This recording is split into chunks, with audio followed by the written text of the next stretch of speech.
American mayor elected in Mississippi since Reconstruction, making Mr. Evers a symbol of the civil rights that he and his brothers fought to advance. He served as an advisor and mentor to many public officials, from local governments to the President of the United States. Today, I join our Mississippi family in thankful prayer for his time on earth, and that he returned to our Heavenly Father, having accomplished his goal of creating a better nation for all people. Please join me in a moment of silence as we remember his service to our state and our nation. The chair advises the gentleman that a moment of silence is not in order at this time. Thank you. I yield back. For what purpose does the gentleman from Illinois seek recognition?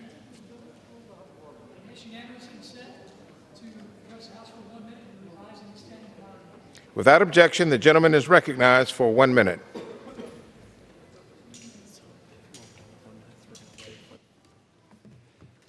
Mr. Speaker, I rise today in honor of our friend and colleague, John Lewis.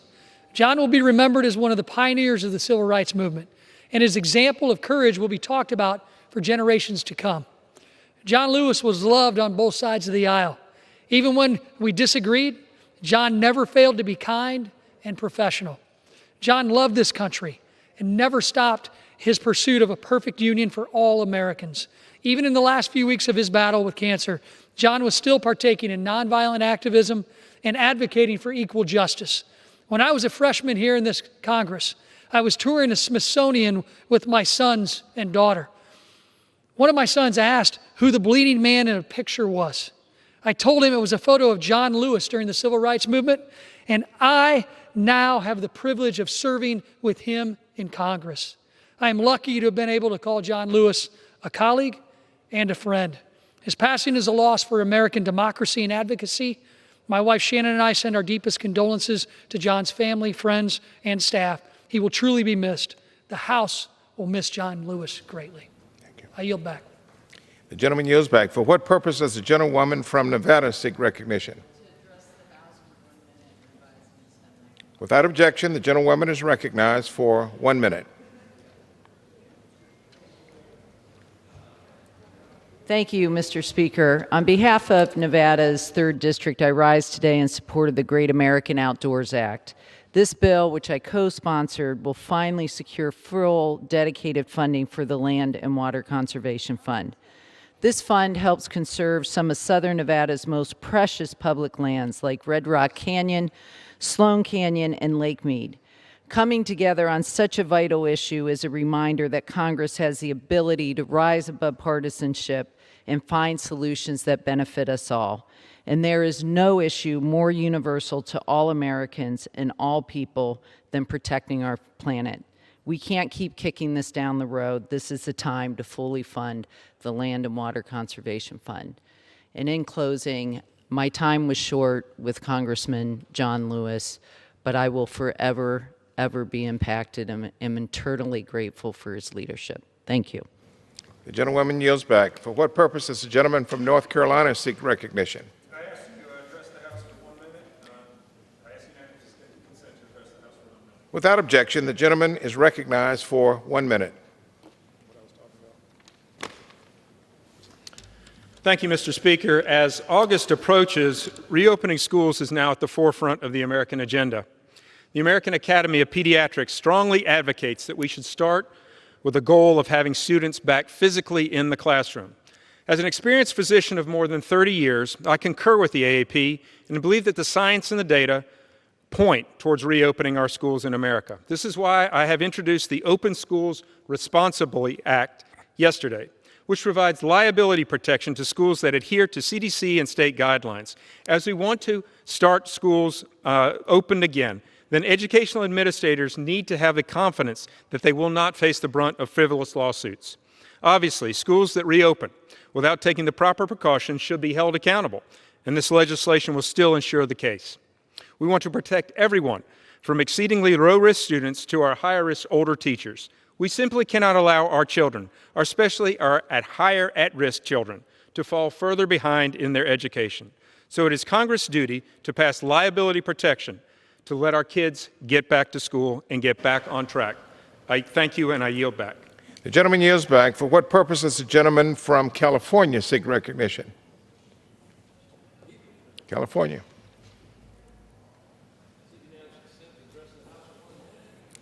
Without objection, the gentleman is recognized for 1 minute. Thank you, Mr. Speaker. I rise to commend the Federal Energy Regulatory Commission for their decision the other day to not accept the proposal by an entity called the Klamath River Renewal Corporation, which seeks to remove 4 very important hydroelectric dams on the Klamath River in Northern California and Southern Oregon. These dams produce renewable hydroelectric power, enough to power 70,000 homes. The problem with renewing them, thinking it's going to help a fish population, is that it would unleash at least 20 million cubic yards of silt with who knows what all is in there, heavy metals, etc., that would then be unleashed upon the rest of the river all the way out to the ocean.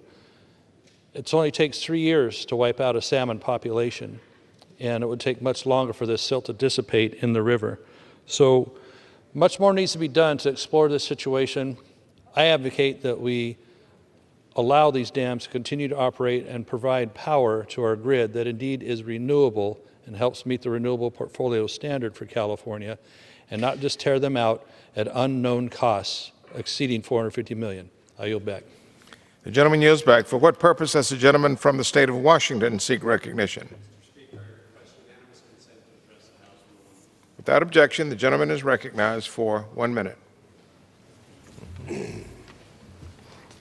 Thank you, Mr. Speaker. Today I rise with a heavy heart to honor the life of the distinguished congressman from Georgia's 5th District, John Lewis. Few members of this body have had such a profound impact on the fabric of our nation as John Lewis. He was a man of honor, a freedom fighter, and one of the truly great leaders of the civil rights movement. From the Edmund Pettus Bridge in Selma, Alabama, where he marched with the Reverend Dr. Martin Luther King, Jr., to demand an end of segregation, to the halls of the Congress of the United States of America, where he dutifully and faithfully served his constituents, Representative Lewis spent a lifetime showing Americans what it means to stand up for what's right, even at great personal cost. He understood something that is all too often forgotten, that the work of creating a more perfect union and the pursuit of liberty and justice for all is never finished, but it is an ongoing and often frustrating process. Nevertheless, he demonstrated both to the members of this body and to the American people the value of compassion, dedication, and civility. The world is a better place because of John, and it is an honor. It was an honor to serve alongside him in Congress. May he rest in peace. May we always honor his example. The gentleman yields back. For what purpose does the gentleman from Kentucky seek recognition? Without objection, the gentleman is recognized for 1 minute. Thank you, Mr. Speaker. I rise today to honor the life of our colleague, Congressman John Lewis. Growing up and learning about Mr. Lewis's contributions to our country, I never thought I'd one day have the honor of serving alongside him in Congress, or the honor of calling him my friend. I'll always remember the time, I think several of us had this opportunity to watch the movie Selma with him. It was amazing to watch everything I'd learned about in history class with someone who had experienced it. After the movie, as we're all kind of feeling empty in our stomachs and just the feeling from seeing the movie, I walked up to Mr. Lewis and I asked him, I said, what's it like to have your life portrayed upon the screen such as that? If you remember, the actor resembled him when he was younger. Mr. Lewis, all he said, he looked at me and he says, all I was thinking is I had a lot of hair back then. That was Mr. Lewis for you, a giant in our history, but unfailingly humble and kind. I'm grateful I had the opportunity to know him, and I will miss him dearly. I yield back. Gentleman yields back. For what purpose does the gentleman from New York seek recognition? Without objection, the gentleman is recognized for 1 minute. Thank you, Mr. Speaker. I rise today to honor the life and legacy of Congressman John Lewis. Our nation mourns his loss, An icon of the civil rights movement, John Lewis dedicated his life to fighting for equality.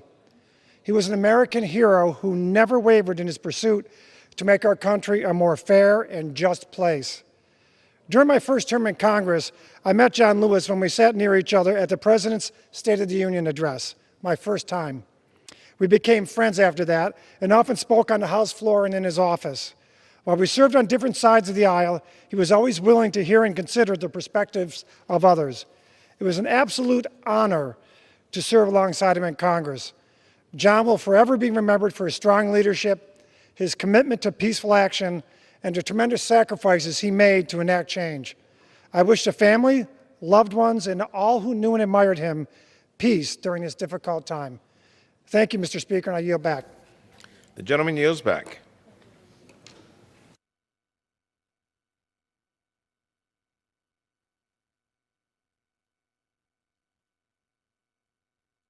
The chair lays before the House the following personal request. Leave of absence requested for Mr. Griffith of Virginia for today. Without objection, the request is granted. The chair now lays before the House a message. To the Congress of the United States, Section 202D of the National Emergency Act, 50 U.S.C. 1622D, provides for the automatic termination of a national emergency unless, within 90 days before the anniversary date of its declaration, the President publishes in the Federal Register and transmits to the Congress a notice stating that the emergency is to continue in effect beyond the anniversary date. In accordance with this provision, I have sent to the Federal Register for publication the enclosed notice stating that the national emergency with respect to transnational criminal organizations declared in Executive Order 13581 of July 24, 2011, is to continue in effect beyond July 24, 2020. The activities of significant transnational criminal organizations have reached such scope and gravity that they threaten the stability in international political and economic systems. Such organizations are becoming increasingly sophisticated and dangerous to the United States. They are increasingly entrenched in the operations of foreign governments and the international financial system, thereby weakening democratic institutions, degrading the rule of law, and undermining economic markets. These organizations facilitate and aggravate violent civil conflicts and increasingly facilitate the activities of other dangerous persons. The activities of significant transnational criminal organizations continue to pose an unusual and extraordinary threat to the national security, foreign policy, and economy of the United States. For these reasons, I have determined that it is necessary to continue the national emergency declared in Executive Order 13581 with respect to transnational criminal organizations. Signed sincerely, Donald John Trump, the White House, July 22, 2020. Referred to the Committee on Foreign Affairs and ordered printed.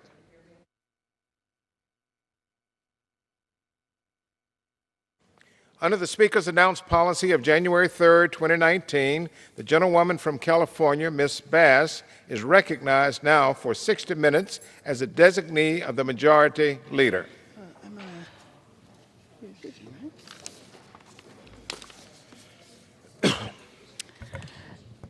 It is with great honor that I rise today to co-anchor the Congressional Black Caucus Special Order Hour. For the next 60 minutes, we have a chance to communicate to the American people our great love for an American hero, Representative John Lewis. I would like to yield to my colleague from the great state of California, the Honorable Speaker of the City of San Francisco, Representative, Madam Speaker, Nancy Pelosi.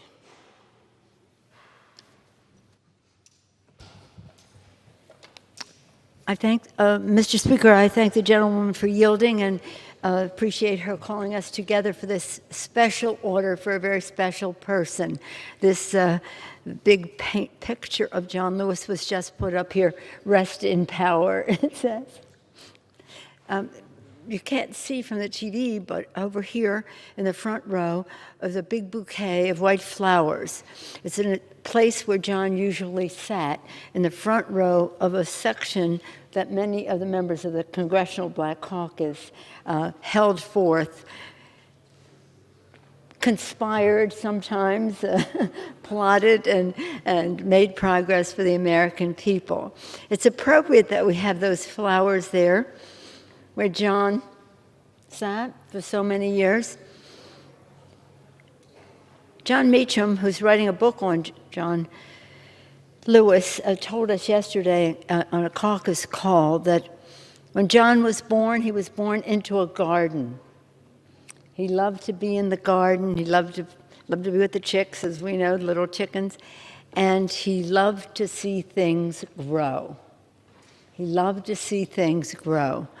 And he lived his life in that way. He loved to see progress grow. He loved to see love and peace grow. He loved to see ideas grow, and he loved to see a more perfect union grow. Many of our colleagues will have many things to say this evening, and because it's a special order, I don't have my usual 1 minute, which is endless. So I'll be briefer and save some remarks for another time. But here's what I want to say. Say this. John has always been about nonviolence. That was his spirit, and everything that he did was respectful of other views and respectful of other people.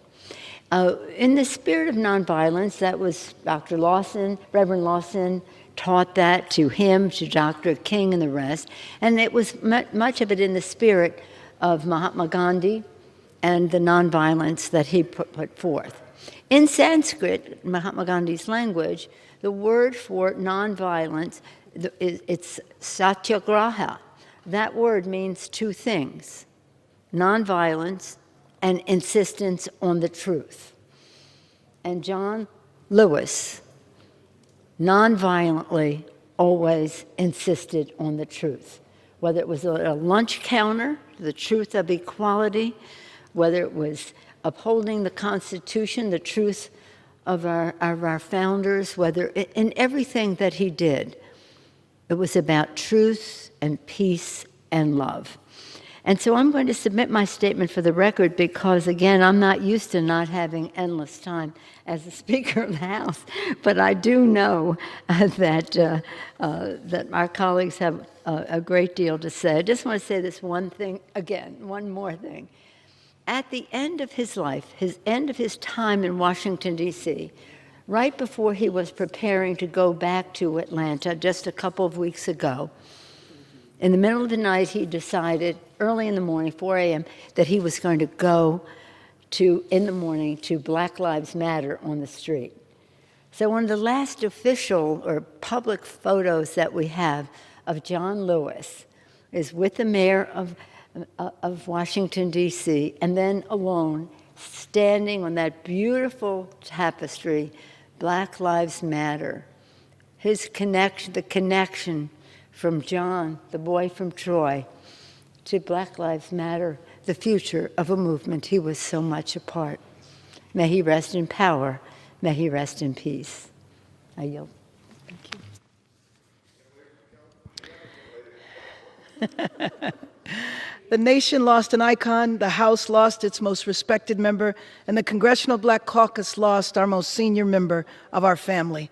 The Congressional Black Caucus is known as the conscience of the Congress, but John Lewis was known as the conscience of our caucus. One of the greatest honors of serving in Congress was that I had the possibility of serving with him.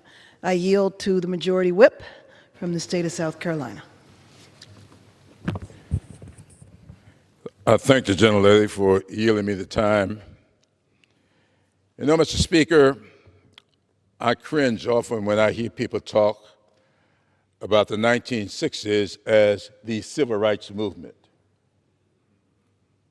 I always put an S on that. The Stonewall Rebellion was in 1739. It was a civil rights movement. Denmark Vesey's insurrection was 1822. It was a civil rights movement. The Niagara movement that led to the creation of the NAACP more than 100 years ago was the Civil Rights Movement. John Lewis and I met in October 1960 at a civil rights movement. For as long as there are people held in suppression, there will always be a movement for civil rights. However, in any movement, there will be a few, sometimes only one, that rises head and shoulders above all others. And so it was with my good friend, John Robert Lewis. When we met the weekend of October 13, 14, 15, 1960 on the campus of Morehouse College, there was a little bit of an insurrection taking place. We who were college students felt that we knew how best to do things. We were not listening to Martin Luther King Jr. and a few others. And so we asked King to meet with us, and he did. We went into the meeting around 10 o'clock in the evening. We did not walk out of that room until 4 o'clock the next morning. I came out of that room having had a Saul to Paul transformation. I have never been the same since. But listen to King's plea for nonviolence. I decided, along with most others, to accept nonviolence as a tactic.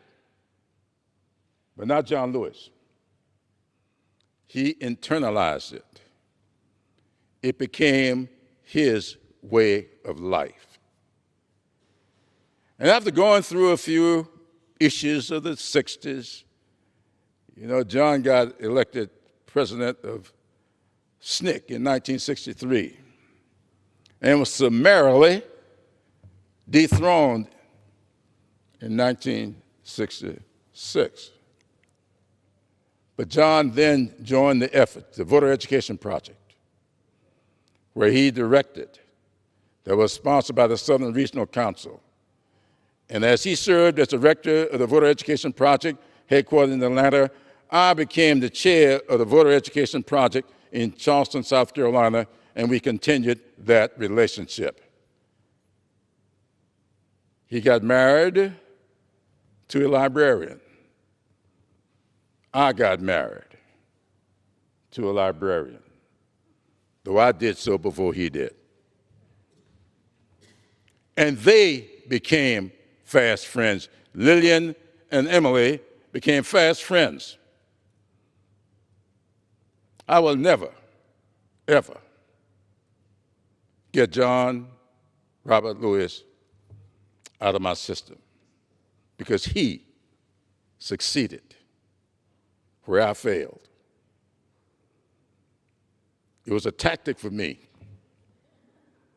It was a way of life for John Lewis, and I yield back. Mr. Speaker, I ask unanimous consent that all members may have 5 legislative days in which to revise and extend their remarks and include extraneous material on the subject of the special order. I now yield to, thank you. I now yield to Representative Eleanor Norton Holmes from the District of Columbia, the state of the District of Columbia.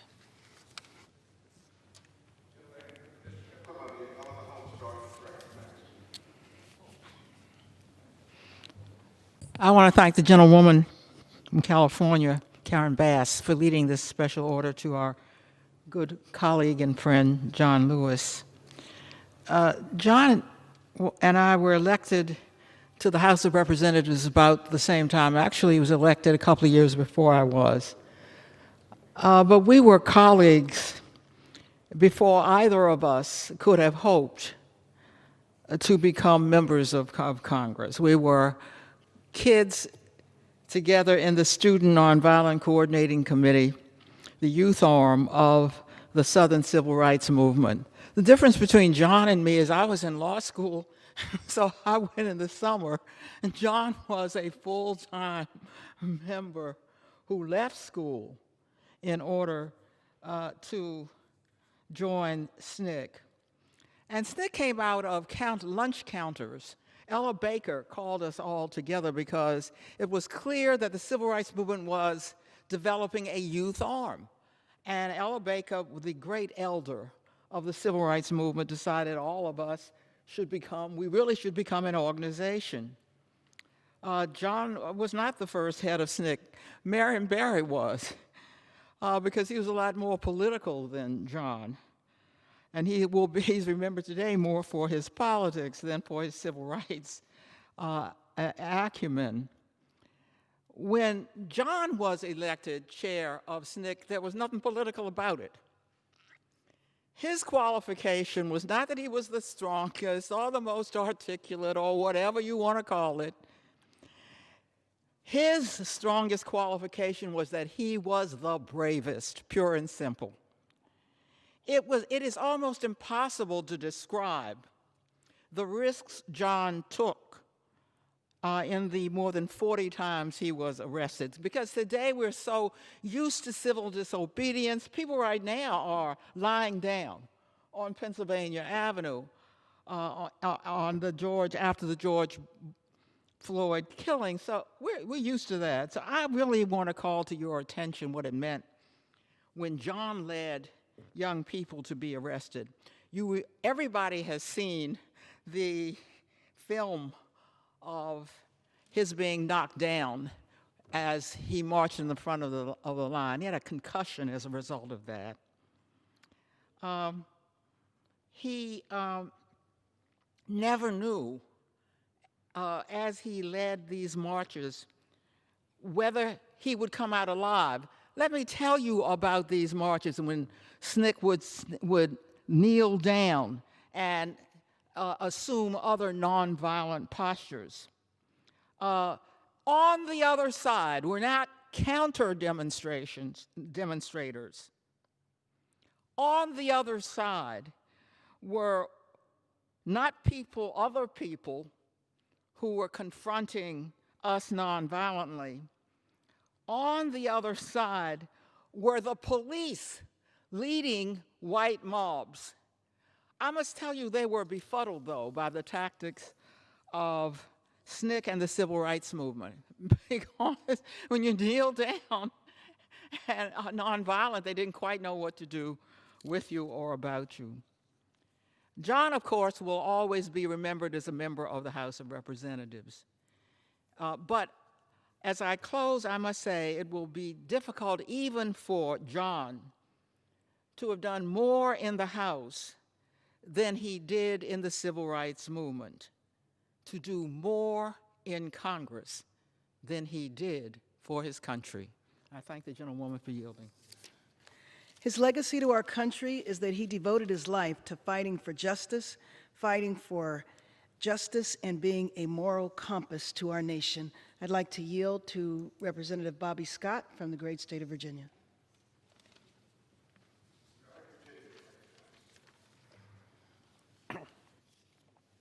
Thank you, and I thank the gentlelady for yielding. Mr. Speaker, I rise today for a solemn occasion. Tonight we honor our friend, brother, colleague, the conscience of the Congress, a true American icon, Congressman John Lewis. Words cannot convey the loss to this body as well as to the nation, but very few can claim to have altered the course of American history the way that John did. He was a guiding light to all of us and was a leader trying to make America a more perfect union. His steadfast moral leadership will be deeply missed, particularly at this complex time in our history. Those of us here today are standing on his shoulders. His historic life and legacy will undoubtedly live on, but we must be sure to continue his life's work, particularly when it comes to voting rights and restoring the Voting Rights Act. We must make some good trouble to honor his enormous legacy. Thank you, Mr. Speaker. I yield back. Congressman John Lewis spent his life fighting racism and injustice wherever he confronted it, from boycotts, sit-ins, and other protests in the streets to championing bold, progressive policies in Congress, including the Voting Rights Act. I now yield 1 minute to the Representative Sheila Jackson Lee from Texas.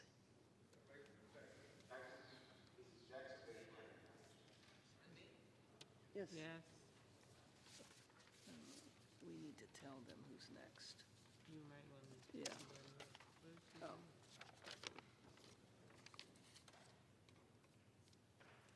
Let me come back to you, Representative Lee. I'd like to yield 1 minute to Representative Danny Davis from the state of Illinois.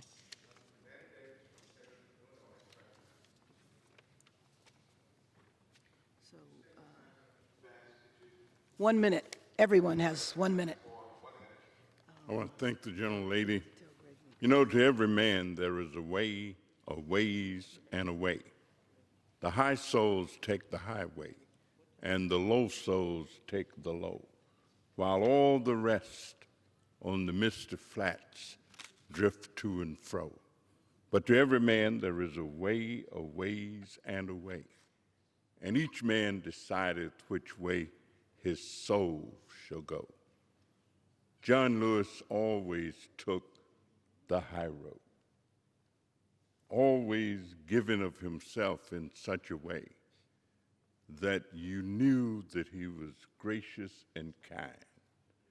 John had faith. Like John, I grew up in rural America, went to a one-room school, never had a new school book, but John had the faith of a mustard seed and said, if you want to move a mountain, just say to the mountain, be moved. And if it wouldn't, then you get you some dynamite, nitroglycerin, TNT, and blow that sucker down. That was John Lewis. May he rest in peace.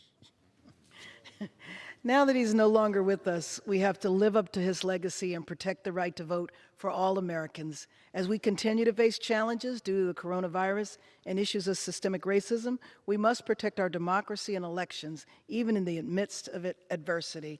I now yield to Representative Sheila Jackson Lee from Texas.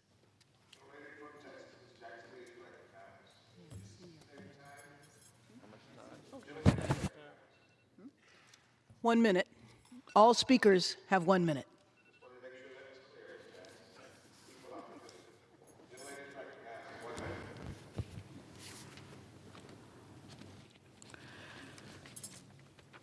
We're all heartbroken.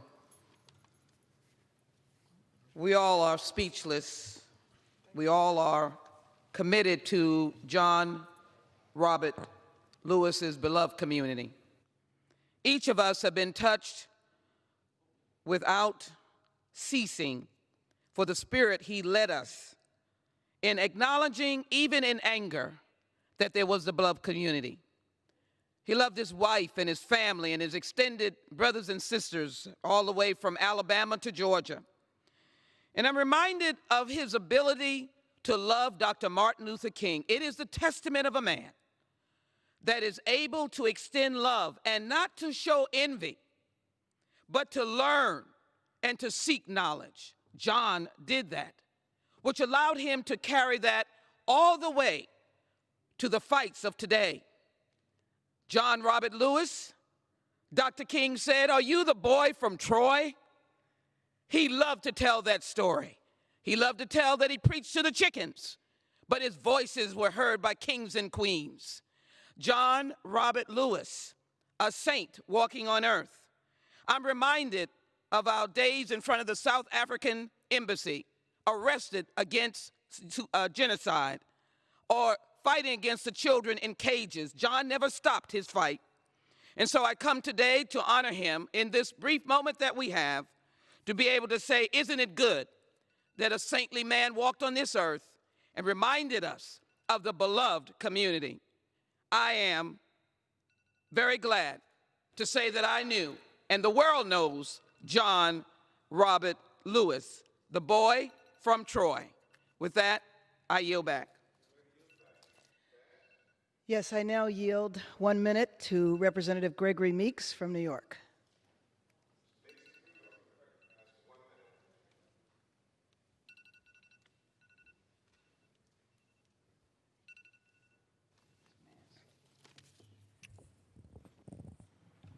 John Robert Lewis was short in height, yet he was a giant.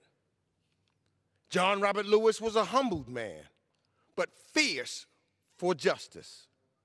John Robert Lewis talked softly, but roared like a lion when it was time to fight for freedom, justice, and equality for all humankind. He said there was one race, the human race. He is an individual that compelled a nation to change to make it better. His voice will echo in this chamber forever. It was my honor and pleasure for 22 years to serve with the Honorable John Robert Lewis. May he rest in peace and rise in power. I yield 1 minute to Representative David Scott from Georgia.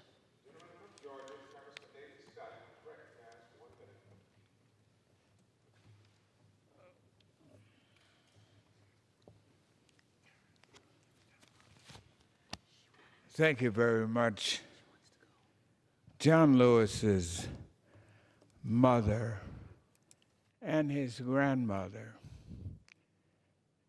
named him John after John the Apostle,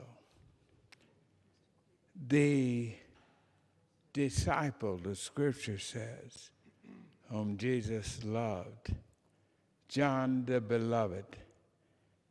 And John himself, Lewis, dedicated his life to building the beloved community.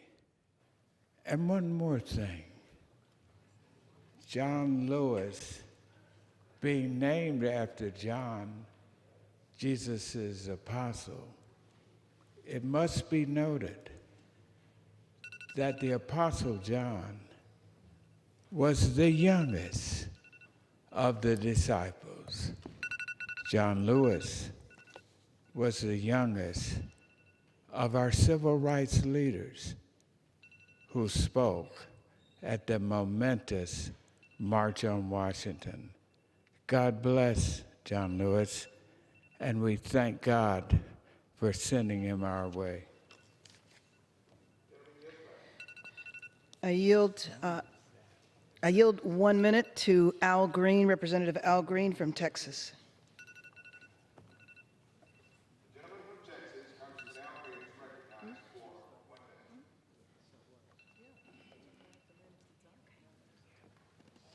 Thank you, Mr. Speaker. Mr. Speaker, I rise to say thank you to a friend and a great warrior. I thank you, dear brother, for being the sermon you preached. You walked your talk. It is said that a great person will always rise to the occasion, but it's also said that the greater person makes the occasion. He was an occasion maker, and he rose to the occasion on the Edmund Pettus Bridge. And for this, many of us who are here tonight are here because he marched into brutality. So tonight, I thank you, dear brother, for being able to withstand what many of us could not and would not. I rise to just say thank you and to let you know that we will never forget you, and we will always make it perspicuously clear that we are here because you were there. I yield back. Mr. Speaker, I yield 1 minute to Representative Yvette Clarke from New York. Thank you, dear sister. You're welcome. She's cleaning the mic, so she needs to speak with us. I know. Whatever. Mr. Speaker. Today I rise to honor a great man, the Representative John Lewis. This past Friday, July 17th, our country lost one of its greatest heroes, a true patriot who literally put his life on the line in the pursuit of justice and fairness in our society.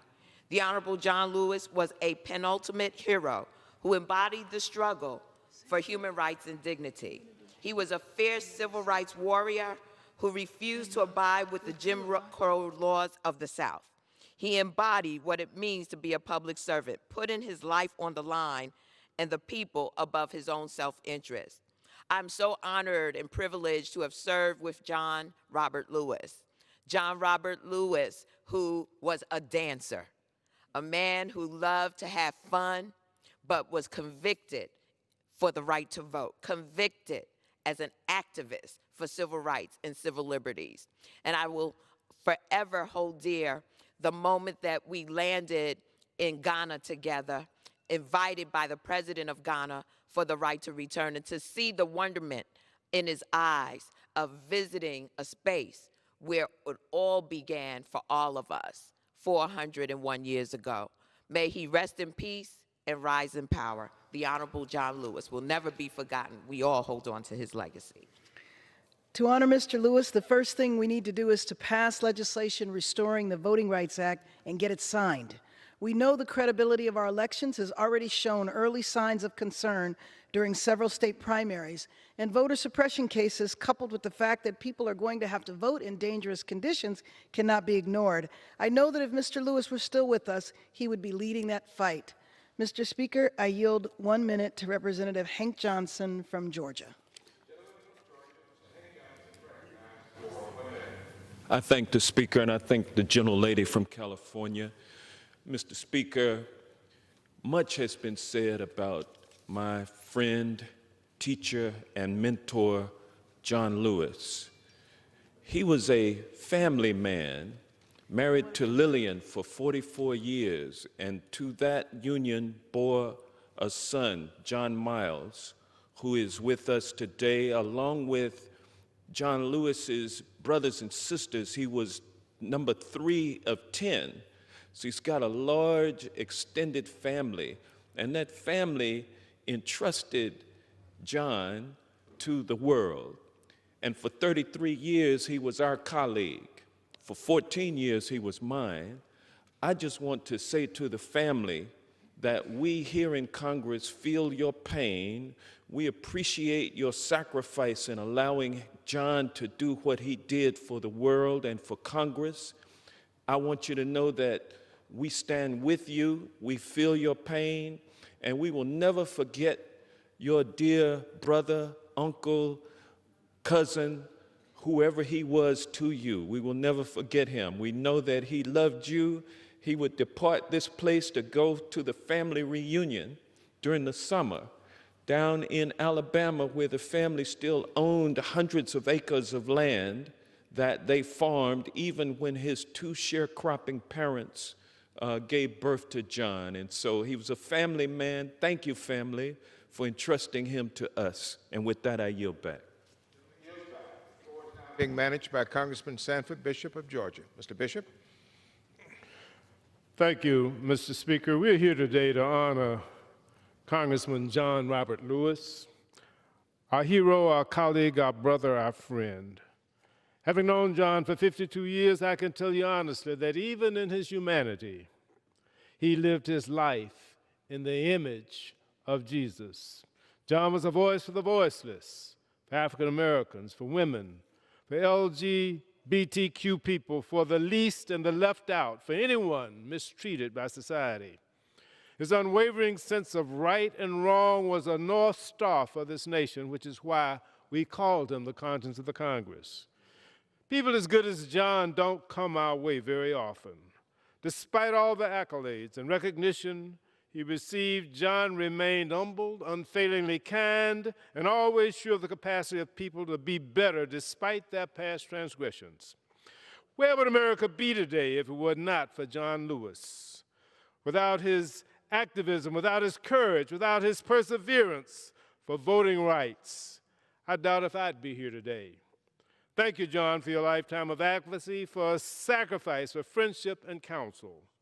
And thank you, God, for the life of John Robert Lewis.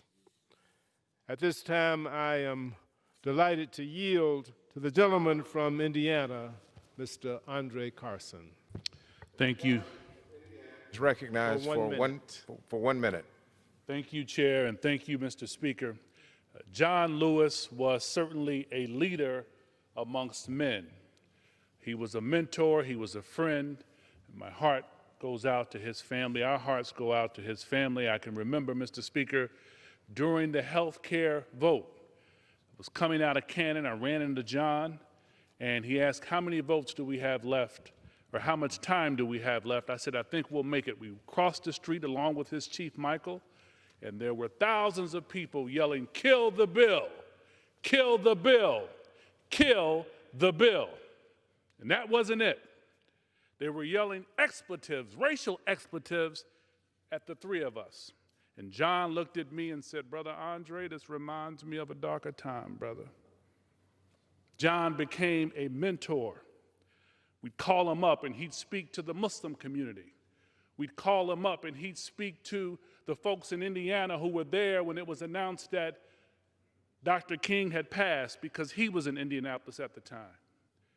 He was a true servant, Mr. Speaker. Jesus was mentioned. John was like Jesus. I'm reminded of a scripture when Jesus was having a conversation with his disciples about this notion of leadership.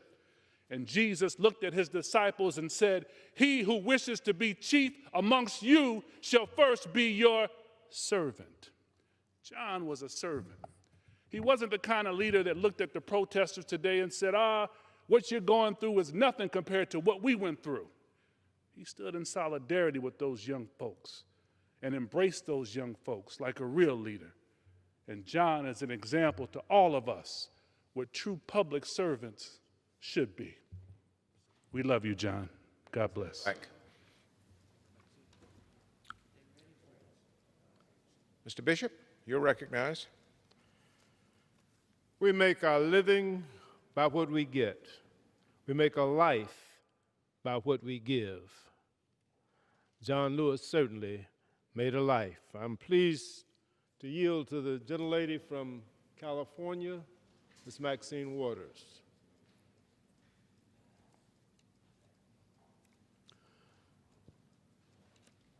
Well, I'm happy to yield to the gentlelady from Alabama, Ms. Terry Sewell. Gentlelady from Selma, Alabama, Ms. Terry Sewell, is recognized for 1 minute. Mr. Speaker, I rise today to honor the life and outstanding legacy of our colleague, friend, mentor, and my hero, Congressman John Robert Lewis. Growing up as a little girl in Selma, Alabama, John's incredible legacy was a hero's tale as familiar to me as any Bible story or family lore. As a little girl singing in the choir, the children's choir at Brown Chapel AME Church, my home church, the church where John and so many wonderful foot soldiers would come time and time again to honor the legacy of the Bloody Sunday March. But to know John was to know a man without ego, who despite his well-deserved accolades and successes, loved every person he met. He looked them in the eye. Can't you hear him? My brother, my sister, he would say. John loved this country more than any person that I met, and it was his deep-seated patriotism that will live on. His legacy indeed was the Voting Rights Act, and we in this body can do something about that. Yes, we can name things for John, but the biggest thing that we can do is rename H.R. 4. We should call it the John Robert Lewis Voting Rights Act of 2020 and fully restore the Voting Rights Act of 1965. That is the legacy of John Lewis. He gave us the roadmap. Can't you hear him? Never give up. Never give in. Keep your eyes on the prize. Keep the faith. Gentlelady yields back. Mr. Bishop.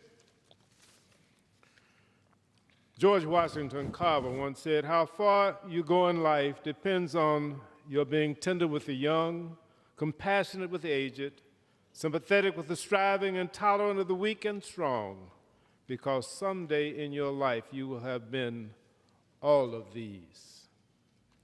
That was our friend John Lewis. I'm delighted to yield to the gentlelady from Ohio, Joyce Beatty. Gentlelady from Ohio, Congresswoman Joyce Beatty, is recognized for 1 minute. Thank you, Mr. Speaker. America has lost a national treasure, one of the world's greatest fighters and defenders of freedom and justice. Congressman Lewis's words and work and legacy will live forever. I am so fortunate to have traveled to Africa with him and to marched in my hometown with him. You see, Mr. Speaker, when Mr. Lewis spoke, you heard the voice of history, a voice that helped stir the conscience of America, and at a time of ugliness and struggle, but also at a time and an era of hope and accomplishment. So, my colleagues, there is no greater time for us to stand up against injustices that we are facing. No greater time for us to fight for justice and fairness at the ballot box. So, my colleagues, let us make some noise. Let us get in trouble, good trouble. God bless you. Rest in peace. Rest in power, my friend. Good trouble. Chair recognizes Mr. Bishop. I am pleased to yield to the gentlelady from Ohio, Ms. Robin Kelly. Gentlelady from Illinois, Ms. Kelly, Illinois. is recognized. Gentlelady from Stand corrected. Illinois. Thank you, Mr. Speaker. I want to share my letter to Congressman John Robert Lewis. Dear John, I hope you knew how incredibly honored I was to call you colleague and to serve with you. It was such a great privilege to watch you in action and listen to your stories. When we planned the sit-in, being a part of the Fab Five made me so proud. It took a while to get the bill out of the House, but we finally did it. I promise you, when I encounter a situation that is just not right, I will stand up, speak out, and get in the way. I plan to carry a piece of you with me forever. I know I will be a better person for it. I hope you, C.T. Vivian, Martin, Rosa, Edgar, and Robert Kennedy, and others are having a fabulous reunion. Rest in power, my friend. Until we meet again, love, Robin. Mr. Bishop. Mr. Speaker, how much time remains? You're advised that you have 22 minutes remaining. Thank you. At this time, I'm delighted to yield 1 minute to the gentlelady from Michigan, Representative Brenda Lawrence. Congresswoman Lawrence is recognized. Thank you. Just this year, I remember John urging Americans to get into good trouble, necessary trouble, and to help redeem the soul of America as we combat some of the most hateful messages and priorities driven by this current administration. Today, I stand here, John. I promise that I will continue to carry out your legacy, to get into good trouble and to ensure that the fight for equality and justice lives on, and challenge my colleagues on both sides of the aisle to do the same and pass the Voting Rights Act. John, rest in peace, rest in power. You have been a good and faithful servant, and I yield back. Gentlelady yields back. Mr. Bishop. At this time, I'm delighted to yield to the gentleman from Pennsylvania, Representative Dwight Evans. The gentleman from Pennsylvania, Mr. Dwight Evans, is recognized. Mr. Speaker, I rise to honor truly a great American and a real-life hero. I was fortunate enough to have him as a colleague for 4 years. Congressman John Lewis has been an inspiration to me at a very young age. I remember the first time I saw him was on the evening news. He was walking across the Pettit Bridge. I felt very strongly about him and what he was doing. I was 10 years old, and I found him to be inspiring. He was purposeful. He was driven to make a difference. He was driven to make some good trouble. Now, we must carry on with the work of civil rights and equal opportunity. Rest in power, Congressman Lewis. Mr. Bishop. At this time, I'm delighted to yield to the gentlelady from Florida, Representative Val Demings. Gentlelady from Florida, Congresswoman Val Demings, is recognized. Mr. Speaker, on June 12th of 2016, a lone gunman walked into the Pulse nightclub in Orlando, Florida, and opened fire with a semi-automatic rifle. That night, the shooter killed 49 people and injured 53 others. At the time, it was the largest mass shooting in American history. The Pulse nightclub is in my district, but I was not in Congress at the time. But when I saw the members of Congress taken to the floor and holding a sit-in, I was not surprised that the person leading the way was Representative John Lewis. To him, the victims were a part of the big family John Lewis often spoke about. Thank you, John, for never discriminating. Thank you, John, for never leaving people behind. Galatians 5 defines the fruit of the Spirit as love, peace, long-suffering, kindness, goodness, faithfulness, gentleness, and self-control. John Lewis was all of that to the House, to the nation, and to the world. And I am grateful for his friendship and his counsel, and grateful for a life well lived. Thank you, Mr. Speaker. I yield back. Gentlelady yields back. Mr. Bishop. At this time, I'm delighted to yield to the gentlelady from Georgia, Representative Lucy McBath. The gentlelady from the state of Georgia, Congresswoman Lucy McBath, is recognized. Thank you so much. Thank you so much, Mr. Speaker. Tonight, we stand in this great chamber and mourn our friend, a civil rights icon, and the conscience of Congress. John Lewis towered over his era, and his loss is deeply felt across this country and across the globe. From marching for freedom in Montgomery to being beaten and bloodied on a bridge in Selma, John's life showed us all the fundamental need for good, necessary trouble. As John would often say, we have a moral obligation, a mission, and a mandate to do what we can to make our country and our world a better place, and to help usher in a loving community where no one is left out or left behind. His words and his life ring through eternity. We will honor John's legacy with an unshakable determination to fight for what is right and what is just. He served the nation in love. Rest in peace, my friend. We love you. I love you. Thank you, and I yield back the balance of my time. Gentlelady yields back. May I request the amount of time remaining? The gentleman has 15 minutes remaining. At this time, I'm delighted to yield to the gentleman from Maryland, Mr. Kwesi Mfume. The gentleman from Maryland, Mr. Kwesi Mfume, is recognized. Thank you, Mr. Speaker. As we've been hearing and will continue to hear, the passing of John Lewis represents a loss for America of one of her greatest heroes, and for many of us, a dear and old friend. John and I were sworn in together in this chamber 33 years ago as classmates in the 100th Congress.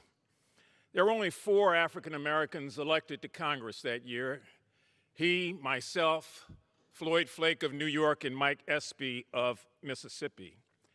And we huddled with John here on the floor, and he made all of us hug each other, and he said, "We got here in different ways, but we are one band of brothers now." The passion and the equality that he carried with him throughout his life, as we know, never waned. And his untiring quest for justice never faltered. With a big heart for compassion, John, like his mentor, Dr. Martin Luther King Jr., was unawed by opinion, unseduced by flattery, and undismayed by disaster. Birthed in an era of Jim Crow and vile and vicious segregation, he defied the limitedness of others' expectations. John knew that politics changed people, so he set out early to change politics. Everything about him pointed to the fact that he was emblematic of that great band of freedom fighters who realized that freedom wasn't free. And so in this era where everyone seems to be searching for the next big thing or the next great thing, isn't it odd, Mr. Speaker, that the greatness of John Lewis was with us all along? We needed only to look as far as the latest movement for social change to find it. We are sad today, but heaven is rejoicing, and John has claimed his final reward. I yield back the balance of my time. Thank you, sir. The gentleman yields back. It has been said that service is the rent we pay for the space we occupy on this earth. John Lewis paid his rent, and he paid it well. And at this time, I'm delighted to yield to the gentleman from Texas, Representative Will Hurd. The gentleman from the 23rd District of Texas, Congressman Will Hurd, is recognized. A freedom rider, unshaken by threats and violence, a leader in the struggle for voting rights who kept fighting even after a broken skull, a courageous American undeterred by more than 40 arrests after standing up for what's right. John Lewis spent his life fighting injustice and racism. If it weren't for the bravery of John and men and women like him, many of us wouldn't be in this chamber today. And as a black man, I'm not sure I would have had the same rights as my fellow countrymen. John shaped this country in immeasurable ways. He never sat by when he saw injustice. He never stopped fighting. And at a time when America is so divided, we should look at John's courage for inspiration. We should look at John's bravery for imitation. And we should look at John's words and follow them. I lost a mentor. John's family lost a father, son, brother, and husband. Our country lost an American hero. Rest in peace, my brother. The gentleman yields back. Mr. Bishop. I'm delighted to yield at this time to the gentlelady from California, Representative Barbara Lee. The gentlelady from California, Congresswoman Barbara Lee, is now recognized. Thank you, Mr. Speaker. What a void we feel tonight. I rise to honor the life and legacy of a great warrior for peace and justice, a kind and gentle human being, the conscience of the Congress, Congressman John Lewis. Now, as a giant of, and as our whip indicated, a civil rights movement, John's leadership and his courage continued as an extraordinary congressional leader. Every year, I joined John on his annual pilgrimage to Selma, Montgomery, and Birmingham, Alabama. I brought young people from the Martin Luther King Freedom Center in my district and my grandchildren each year to learn about and give thanks to the foot soldiers of the civil rights movement. John always took time to meet with these young people, even this year with his failing health. He pulled them aside, he met with them. He always wanted, and he did, inspire them to take that baton and to run the next lap of the race for justice and equality. And yes, like with so many, he blessed my community by coming to my district to continue these efforts with my young people. Last year, Speaker Pelosi and Chairwoman Bass led a delegation to Ghana, West Africa, to observe the 400th anniversary of the first enslaved Africans brought to America.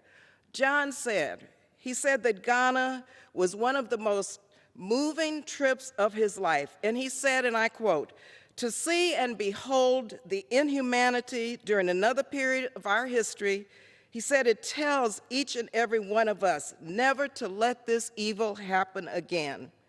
Now, John was welcomed in Ghana as royalty, which he was, and he was honored as a son of Africa who had come home. John and I would compare notes on tough votes, such as on matters of war and peace and defense spending. I will miss his wise counsel and admonition, and really admonition, to do the right thing, as he told all of us, to keep our eyes on the prize. Now, members know how we get agitated when our colleagues poach our staff members. Well, John poached a brilliant and wonderful young woman from my office, Jamila Thompson. And when he told me about it, believe it or not, for the first time, I was thrilled. I was thrilled that one of my staff members had been poached by John Lewis. What an honor. John's presence in the People's House will be deeply missed, but one of the greatest tributes to Congressman John Lewis would be to restore the Voting Rights Act. I would not be standing here as the 100th Black member of Congress had it not been for the Honorable John Robert Lewis. My deepest condolences and love and gratitude to John's family, Michael Collins, Jamila Thompson, his entire phenomenal staff, and his constituents, and to all those whose lives he touched. Let us continue to build the beloved community that he so eloquently spoke of. In closing, I am reminded of a scripture, 2 Timothy chapter 4, verse 7. I have fought the good fight. I have finished the race. I have kept the faith. As John Lewis's soul returns to his Creator, may he rest in peace, may he rest in power.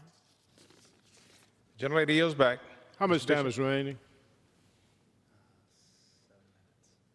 7. Gentleman has 7 minutes remaining.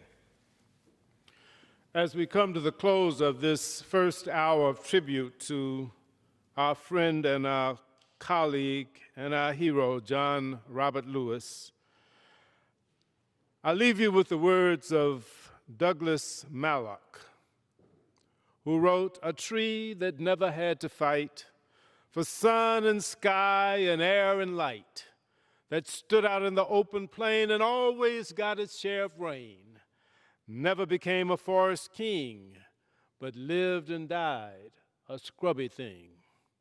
A man who never had to toil by hand or mind in life's turmoil, who never had to earn his share of sun and sky and light and air, never became a manly man, but lived and died as he began. Good timber doesn't grow in ease. The stronger wind, the stronger trees. The farther sky, the greater length. The rougher storms, the greater strength. By wind or rain, by sun or snow, in trees or man, good timbers grow." John Robert Lewis was indeed good timber. God bless his soul. May he rest in peace and in power. The gentleman yields back his time. Under the Speaker's announced policy of January 3rd, 2019, the gentlewoman from Wyoming, Ms. Cheney, is now recognized for 60 minutes as a designee of the Minority Leader. Thank you very much, Mr. Speaker. And Mr. Speaker, it's my honor this evening to oversee the time, to manage the time that we have on the Republican side to celebrate and remember the life of our tremendous colleague, Mr. John Lewis. Mr. Speaker, I was very moved having the opportunity to watch my colleagues on the other side of the aisle discuss and describe the impact that Congressman Lewis had on their lives, on all of our lives, and on this chamber. And I'm struck by the fact that as we gather tonight in this chamber, we rise not as representatives of two different political parties, but we rise as representatives, elected representatives of this great nation, and a nation that's mourning the loss of a great American and an honored colleague. As a man, John Lewis, who dedicated his life to service and to the fight for justice and freedom. John Lewis taught us, quote, "Nothing can stop the power of a committed and determined people to make a difference in our society." Why? Because human beings are the most dynamic link to the divine on this planet. John Lewis understood that one man or woman can make a difference. Indeed, that it is only the determined and principled action of committed men and women that brings change. He knew the blessings of this nation, and he knew what it took to secure those blessings for all Americans. He knew that the fight was unfinished. Mr. Speaker, the day that I was sworn into this body for the first time, I was standing just outside these doors in the Speaker's lobby. I had just arrived with my dad, who joined me on the floor that day. By chance, as we were coming in, we met John Lewis standing in the lobby. And the three of us had the chance before the ceremony to spend some time together. The two of them didn't agree on much, but they did agree on certain critical things. They agreed on the exceptional nature of this country, on the magnificence of this, the people's house, and on the incalculable blessings of freedom. And I am blessed by the memory of that day, and I am blessed that at that moment when I was about to be sworn into this house, I was able to spend time with those two men. Writing of his experiences fighting for civil rights, John Lewis said this, quote, "Freedom is not a state, it is an act. It is not some enchanted garden perched high on a distant plateau where we can finally sit down and rest. Freedom is the continuous action we all must take, and each generation must do its part to create an even more fair and more just society."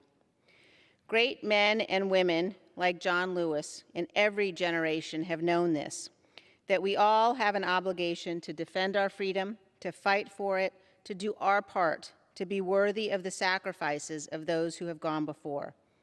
One of the greatest gifts we can give to young people today is to teach them that lesson, to teach them our history, convey to them the duty, the obligation, and the incredible blessing of being an American, and of working to make sure that we pass this nation to our children and our grandchildren more perfect than it is today.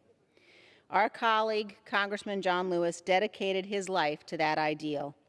His memory will be a blessing and an example to us all, our colleagues, his colleagues here in the House, to his family, to his constituents, and to his fellow Americans.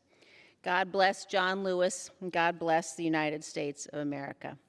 Thank you very much, Mr. Speaker. And with that, I will yield to the gentleman from North Carolina, Mr. Walker. The gentleman from North Carolina, Mr. Mark Walker, is recognized. Thank you, Madam Chair. We're honored to participate in this special order, and we will look forward to hearing from our speakers in honoring the great John Lewis. And tonight we would like to begin with Mr. Steny Hoyer. Is he yield time to him? All right. We will skip over that right quick, and then okay. Well, then we'll start with some opening comments, and then we'll wait when he shows up there. Gentleman is recognized. Thank you, Mr. Speaker. Over this past weekend, America not only lost a civil rights icon, but also a loving father, a loving husband, a caring friend to this entire House body, Congressman John Lewis. Mr. Lewis's courage and strength in the face of oppression is unmatched. His contributions to America's soul is paramount to the progress that we have made in our histories. His experience on Bloody Sunday left him battered, covered in blood, and on the side of the road in Selma, Alabama. Yet he carried on with his unifying message for America. Many years ago, John Lewis crossed the monumental Edmund Pettus Bridge fighting for freedom and a path towards achieving what our founding fathers had pledged but fell short to uphold. I was extremely honored to have the opportunity 54 years later to walk across this very bridge in Selma, and we all honored the brave steps he led, rallying an entire nation.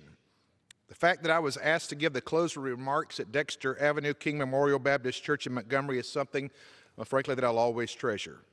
John Lewis' protest inspired our nation to not only do better, but to reflect on all of our actions. Through his grace and humility, he made monumental progress. He liked to refer to these acts as good trouble. While we don't share many of the same political opinions, there was never a doubt in my mind that Congressman John Lewis lived his entire life fighting for our country and the American people. He gave us all hope, hope that we could get over this partisan divide, hope that we could get over the divisions of the past to paint a brighter future. May we never lose his spirit and forever honor his legacy by never letting the forces of division, hatred, and evil tear down those bridges that so many of us have sacrificed to divide. And with that, I yield to our whip, Congressman Steve Scalise. The gentleman from Louisiana, the Republican whip, is recognized. Thank you, Mr. Speaker. I thank my friend and colleague from North Carolina for yielding, and join with my colleagues, both Republican and Democrat, who mourn the loss of John Lewis. You know, we have so many honors to be able to serve in a job like this, where we get to represent the people of this nation, especially here in the People's House, where you truly do bring in all of the different elements of what makes America great into one body, with people who represent every different type of background and every different kind of community, the kinds of people that we get to serve with, and there are giants among the people that we have the honor of serving with. John Lewis was at the top of that list, and you knew it when you served with him. I remember telling colleagues years ago that while we have our differences, it's really important to go get to know, especially some of the legends, the giants that we serve with in this body. I remember talking about two members in particular. It was John Lewis and Sam Johnson. One Democrat, one Republican, two people who were just giants. Unfortunately, we've now lost both of them in the last year. Our institution is better because John Lewis was a part of this great body. But it's what John fought for his whole life. When I know my colleague from North Carolina, as well as my colleagues in the Congressional Black Caucus, talked about earlier his mantra of good trouble. What John experienced in his life, there are so many people who have freedoms today they would never have if John hadn't gone through that. I had an honor, like so many of my colleagues, to go with John. He invited members from both parties to go to Selma, to be a part of reliving that history, which was a dark side of our history, Bloody Sunday, but one that John used as a teachable moment to bring people from all parts of this country to walk across that Edmund Pettus Bridge. And I got to walk arm in arm with John. It was one of the great honors I've had as a member of Congress to be able to do that. And the whole time you're walking with him, this could be a moment that John wants to just leave in his past because he was so brutally beaten. But he wanted to share the experiences. And as we were walking, we would round the corner, and he would point to different buildings. He said, that's where we gathered. That's where some of the people who were trying to stop us would be. He helped organize the Student Nonviolent Committee, SNCC, and SNCC. And he started at a young age in the civil rights movement at a time when it was not only difficult, but it was possibly life-threatening, and for many, they did lose their life in that battle. And John lost blood. He shed blood for the cause, but he never took it as a moment to get down. He never took it as a moment to be bitter. He wanted to continue fighting to make America a more perfect union, and he did. And that's what we'll remember about John. We'll remember his warm-hearted spirit. He was one of those very few people in a body like this where when he stood at the podium to speak, no matter what side you were on that issue, you stopped, you sat down, and you listened because you knew you were listening to somebody who was larger than life. John's in a better place right now, but America's a better place because John was here. God bless John Lewis and his family. Now I yield back to my friend from North Carolina. Gentleman yields back. Mr. Walker. Thank you, Ben. I'd like to recognize Doris Matsui from California. Gentlelady from California, Ms. Doris Matsui, is recognized. Thank you, Mr. Speaker. I rise today to speak in honor of beloved colleague and wonderful friend, John Lewis.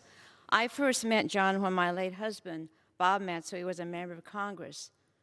Bob loved John. He loved him for his humanity, his conviction, and the fact that he was a total human being. I had heard so much about John because he was a historic figure, but I saw another side of him too when Bob brought him to Sacramento.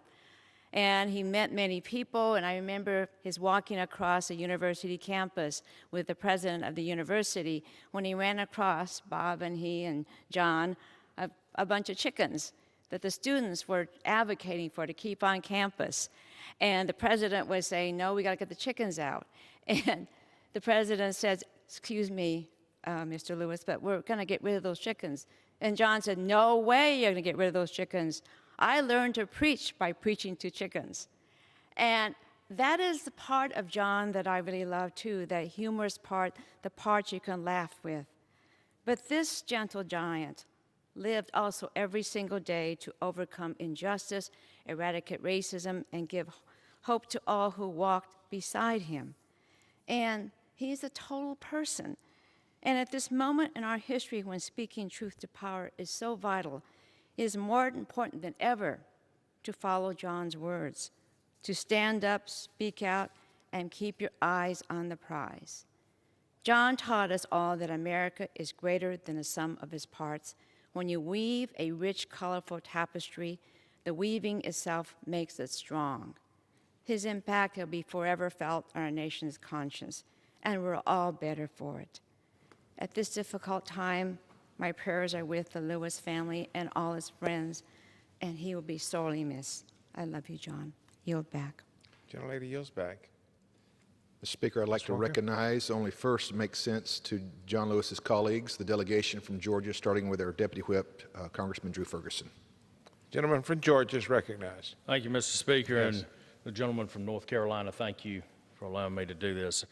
I rise to honor tonight to honor the life and legacy of John Lewis. John had dedicated his life to equality and justice, and the nation we are so blessed to live in is better because of his work and his sacrifice. John was driven by his deep faith, his servant heart, and his love of his fellow human being.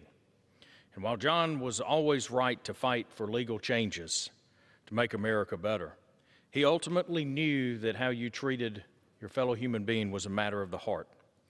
And John led by example. He led by showing love and grace to all people. He showed, even though he showed love and grace even to those people that disagreed with him or showed him contempt. John was always willing to offer forgiveness to those who had done him wrong, knowing that forgiveness was fundamental to building a relationship built on trust and love. Two of my most vivid memories and treasured experiences here in my time in Congress involved John. One was a dinner at his house. He invited the Georgia delegation over, and he retold the story of his life and experiences in the civil rights movement. What a cherished memory and experience. The second was the night that we honored another Georgia giant here, former House member and former U.S. Senator Johnny Isakson. I remember the night that Johnny Isakson and John Lewis met in the center and embraced in true love, friendship, and respect. It's truly an amazing moment. John was an amazing man, and I believe that the only thing John Lewis ever hated was hate itself. Rest in peace, our dear friend. Mr. Speaker, I'd like to recognize the gentlelady from New York, Nita Loy. Gentlelady from New York, Ms. Nita Loy, is recognized. Mr. Speaker, I rise to honor the memory of Congressman John Lewis, an American hero, a dear friend.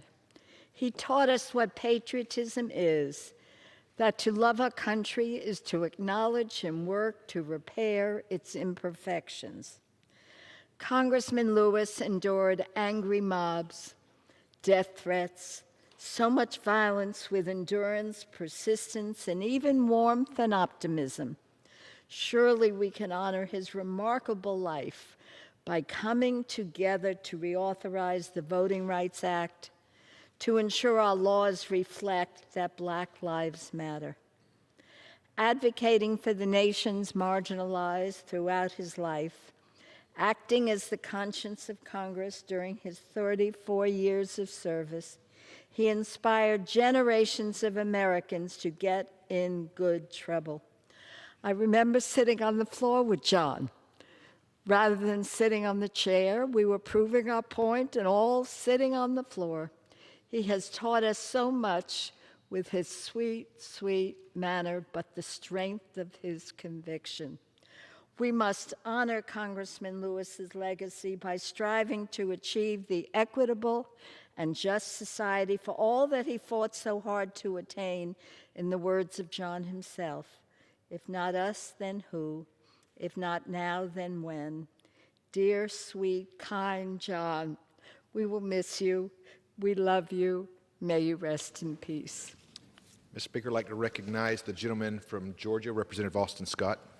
The gentleman from Georgia, Mr. Scott, is recognized. Thank you, Mr. Speaker. And I'd like to thank the gentleman from North Carolina for a few minutes to speak about my friend and colleague, Congressman John Lewis, and a man that I loved, and I will miss dearly him saying, I love you too, brother. There's no telling how many times John Lewis told the people of this house, I love you too, brother. And he looked at everybody, no matter who you were, as a brother. And I selfishly thought about how much I was going to miss him, and seeing him and Michael Collins on a Delta ready to fly up here. And I always got a kick out of the fact that people from my district would sit down next to me and say, did you see John Lewis on the plane? And by the way, what do you do? And that was just the way people loved John Lewis. There's not a person walking in this country today that didn't benefit from John Lewis and what he did for mankind. And I would venture to say that the majority of the people in the world benefited from his love and what he did. So I thought about a few passages. We've talked about him preaching to the chickens, and maybe we're the chickens that he was preaching to his whole life. But I remembered in the Beatitudes, blessed are the peacemakers, for they shall be called the children of God. If there was ever a peacemaker that I met, it was John Lewis. And if you follow from there, blessed are they which are persecuted for righteousness' sake, for theirs is the kingdom of heaven. A little further into the book of Matthew, let your light shine before men, that they may see your good works and glorify your Father which is in heaven. There is no doubt, ladies and gentlemen, that John Lewis was a special man. He was a special man of God, a special man of God. And while his bones may rest, his legacy will live on forever in this body. And I, for one, look very forward to the day that a statue of John Lewis rests in the halls of this Congress, representing not only the great state of Georgia and the people of the state of Georgia, but all of the men and women of the United States. Thank you, Representative Scott. We would like to recognize the gentlelady from California, Susan Davis. Gentlelady from California, Congresswoman Susan Davis, is recognized. Thank you, Mr. Speaker. Mr. Speaker, with John Robert Lewis's passing, we lose and deeply mourn a great friend and mentor, and the world loses the most respected good troublemaker of our time. John's standing will only grow as his legacy endures. Mr. Speaker, every year since I've been in Congress, I asked John to speak to entering high school seniors from San Diego who visited our Capitol as part of an in-depth civics and leadership program. And for 20 years, with each new group of 45 very diverse students, He gave his time, his energy, and wisdom, graciously answering their many spirited questions. And they too will never forget him and how he changed them. And here's just a brief example. Alejandra Cordova from 2001 said, Mr. Lewis taught her not to be afraid to rock the boat every once in a while. And David Hickman from 2015 said, he truly showed us what it meant to be a change maker, to live through our actions and speak up against injustice. He taught our children well. John, you taught and changed me and everyone you touched. Thank you.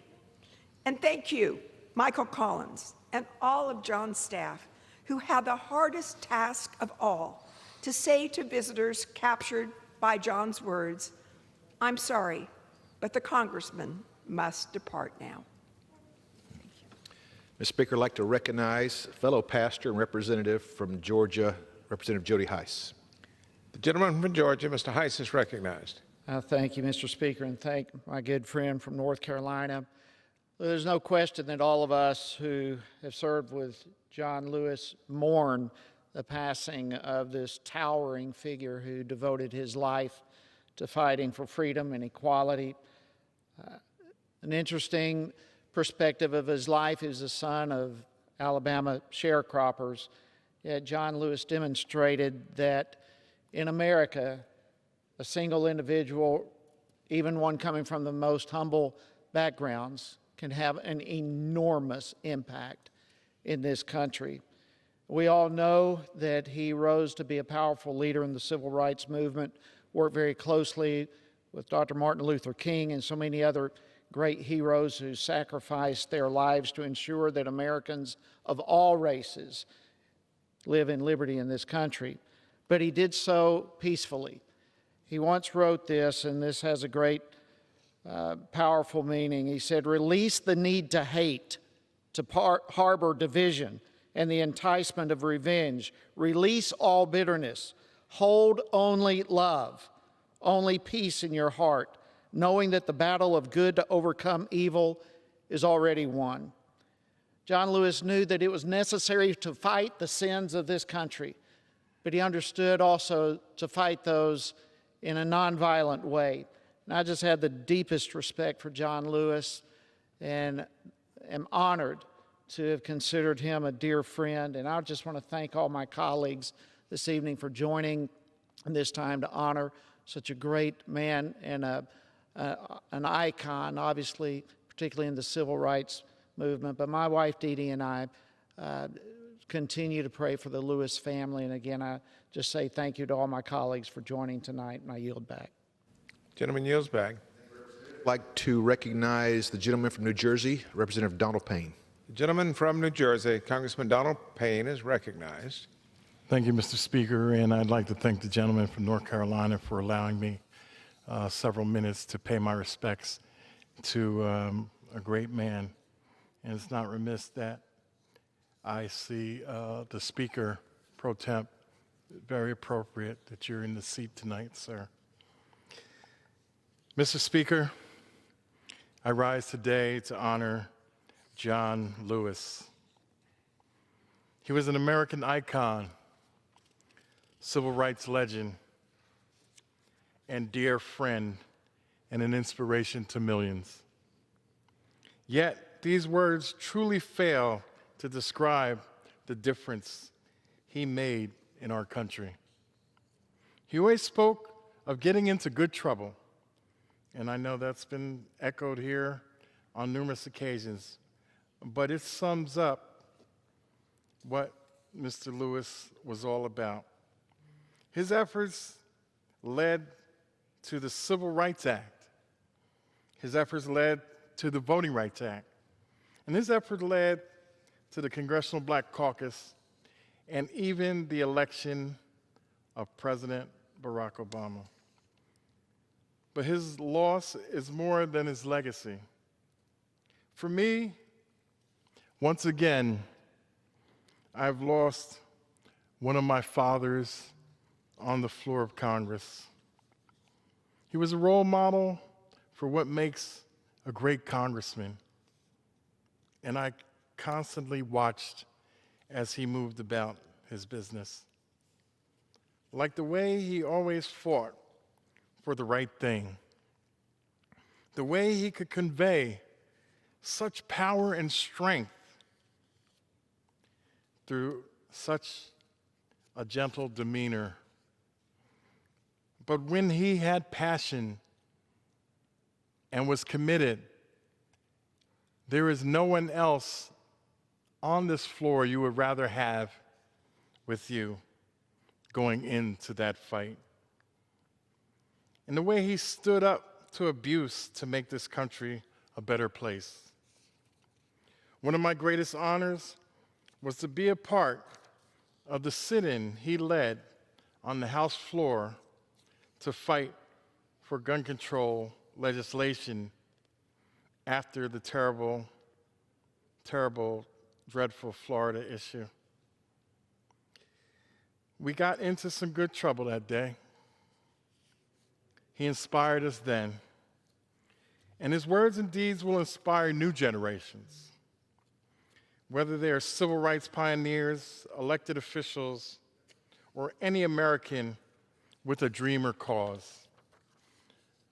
God bless you, Mr. Lewis. Your life made our country and our world a better place. And with that, I yield back. Gentleman yields back. Mr. Walker? Mr. Speaker, may I get a time remaining?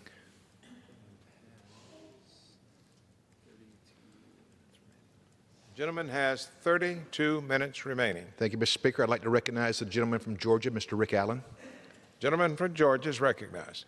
I thank the gentleman from North Carolina for this privilege. Mr. Speaker, many Americans learned about the civil rights movement in the news or read about it in history books. John Lewis lived it. One of my greatest memories here was to have dinner with Congressman Lewis at his home, where he shared with the entire Georgia delegation his experience in leading the civil rights movement. He shared with me that Dr. Martin Luther King Jr. prayed with them on those buses before the demonstrations and urged everyone to remain at peace to ensure lasting change. I think we can all learn from the example Congressman Lewis set as a civil rights icon. We must meet injustice with humility and perseverance to do what is right. Pride and fear are the opposite of humility. John Lewis and all those in this movement demonstrated perfect love while being persecuted. Perfect love casts out all fear and only comes from God in obedience to His word, and was perfectly demonstrated at the cross of Jesus Christ. My wife, Robin, and I pray that his family finds peace during this difficult time. And this is a lesson for this body as we honor those who, like John Lewis, who have come before us and fought for an America that is stronger and is unified by putting aside our differences to serve the American people in perfect love. And I yield back. Mr. Speaker, I'd like to recognize the gentleman from Memphis with its own amazing civil rights history, Mr. Steve Cohen. The gentleman from Memphis, Tennessee, Congressman Steve Cohen, is now recognized. Thank you, Mr. Speaker, and I appreciate the time, Mr. Walker. And I will remember that the last time I saw John Lewis was March the 5th, his birthday, and you offered the prayer. And that meant a lot to me, and it showed me the respect that you had for him and that he had for you. It was a beautiful moment. There was not a more perfect person that's probably served in Congress, certainly that I've known in my life, than John R. Lewis. He had every quality that you would desire in a human being, and couldn't even imagine a person to have them all together. He was a hero of the civil rights movement and cared about greatly the injustices that he had seen as an African American.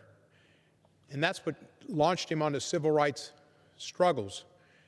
But once he got moving, it was people of different issues of discrimination that he championed, whether it was gay and lesbians, whether it was Native Americans, whether it was women, or they're just people being victims of gun violence.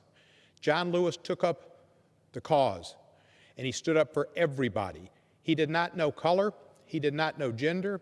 He did not know any differences in people. He loved all people. It was such an honor to serve with him.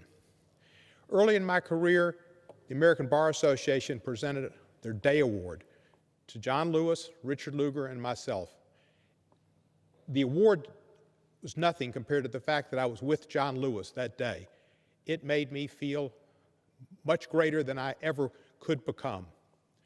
I had the great honor to travel with him to South Africa for the 50th anniversary of Robert F. Kennedy's Ripple of Hope speech in Cape Town. And I sat across from he and Bishop Desmond Tutu, and I knew I was seeing two angels together, two special souls united. Mr. Lewis loved two people in life that were his heroes. One was Dr. Martin Luther King, and another was Robert Kennedy. And that purpose of that speech, that trip, was to honor Robert Kennedy in that 50th anniversary of that speech. In that speech, Robert Kennedy said, "It is from numberless diverse acts of courage and belief that human history is shaped each time a man stands up for an ideal or acts to improve the lot of others or strikes out against injustice. He sends forth a tiny ripple of hope, and crossing each other from a million different centers of energy and daring, those ripples build a current that can sweep down the mightiest walls of oppression and resistance." Robert Kennedy might as well have been speaking about John Lewis that day in 1964, because that's what John Lewis did, and he was more than a ripple of hope. He was a tsunami of hope. He was in every good cause there was, and he sacrificed himself physically in South Carolina, in Alabama, in Mississippi for civil rights, and he sacrificed himself even when he was a member of Congress for different causes, getting arrested.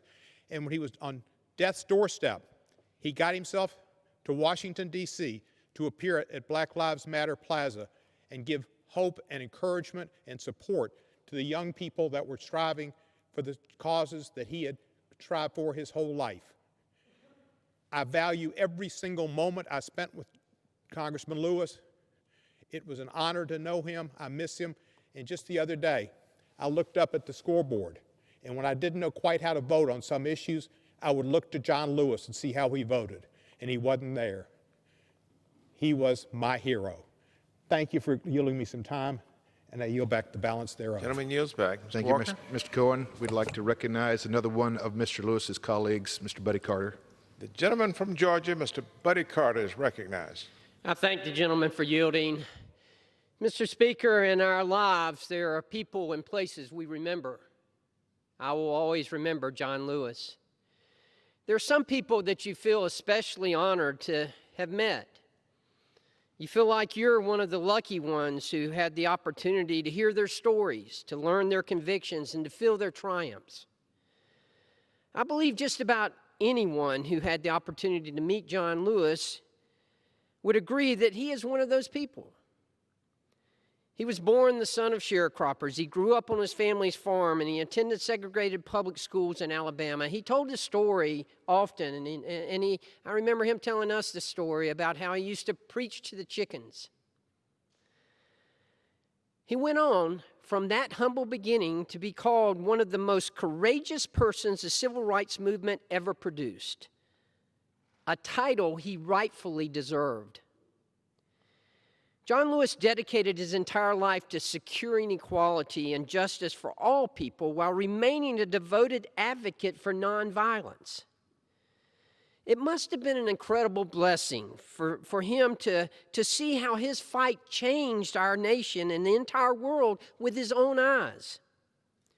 For me, it was a blessing to know him. His office was over in the Cannon Building for many years, and my office was at the Cannon Building. And oftentimes, as we were walking over here, I'd get to walk with him. I hung on every moment, on every word, just to have the opportunity to spend time with someone like John Lewis. I'll always be grateful for those walks. Many of my colleagues in the Georgia delegation have mentioned the time that he invited us to dinner at his home here in Washington. What great stories he told that night. Truly one of the greatest experiences I have had while I've been up here in Washington, D.C. John Lewis was a giant among men. He will be deeply missed, but his legacy will live on forever. Thank you, Mr. Speaker, and I yield back. Gentleman yields back. Mr. Walker? Yes, sir, Mr. Speaker. We would like to recognize Mr. James McGovern from Massachusetts. The gentleman from Massachusetts, Mr. McGovern, is now recognized. Mr. Speaker, sharing a jail cell with John Lewis was one of the greatest privileges of my life. When we were arrested for protesting the genocide in Darfur a few years back, we were put into a police van, booked, and fingerprinted. John had been arrested over 40 times for peaceful protest by that point. So let's just say he had some advice. John made trouble like this because he knew that words aren't enough, that real change requires action. He called it the struggle of a lifetime, but it was never his struggle alone. He challenged all of us to fight injustice and oppression and to stand up for civil rights and for human rights. Mr. Speaker, John was a great man. He's an American hero who called our country to a higher standard. But perhaps more importantly, he was a very good man. He treated every single person he met, no matter who they were, with dignity and respect. And when he saw wrong in this world, he did his best to make it right. Lisa, Patrick, Molly, and I miss you already, John. We love you, and we will never stop making good trouble in your name. I yield back. Gentleman yields back. Mr. Walker? Yes, I'd like to recognize the gentleman from Ohio, Mr. Michael Turner. Mr. Turner of Ohio is recognized. Thank you, Mr. Speaker. John Lewis has a true legacy of leadership in this House, and he changed the world that we live in. When Congressman Lewis would take the podium, everyone in this House would fall silent and listen to him.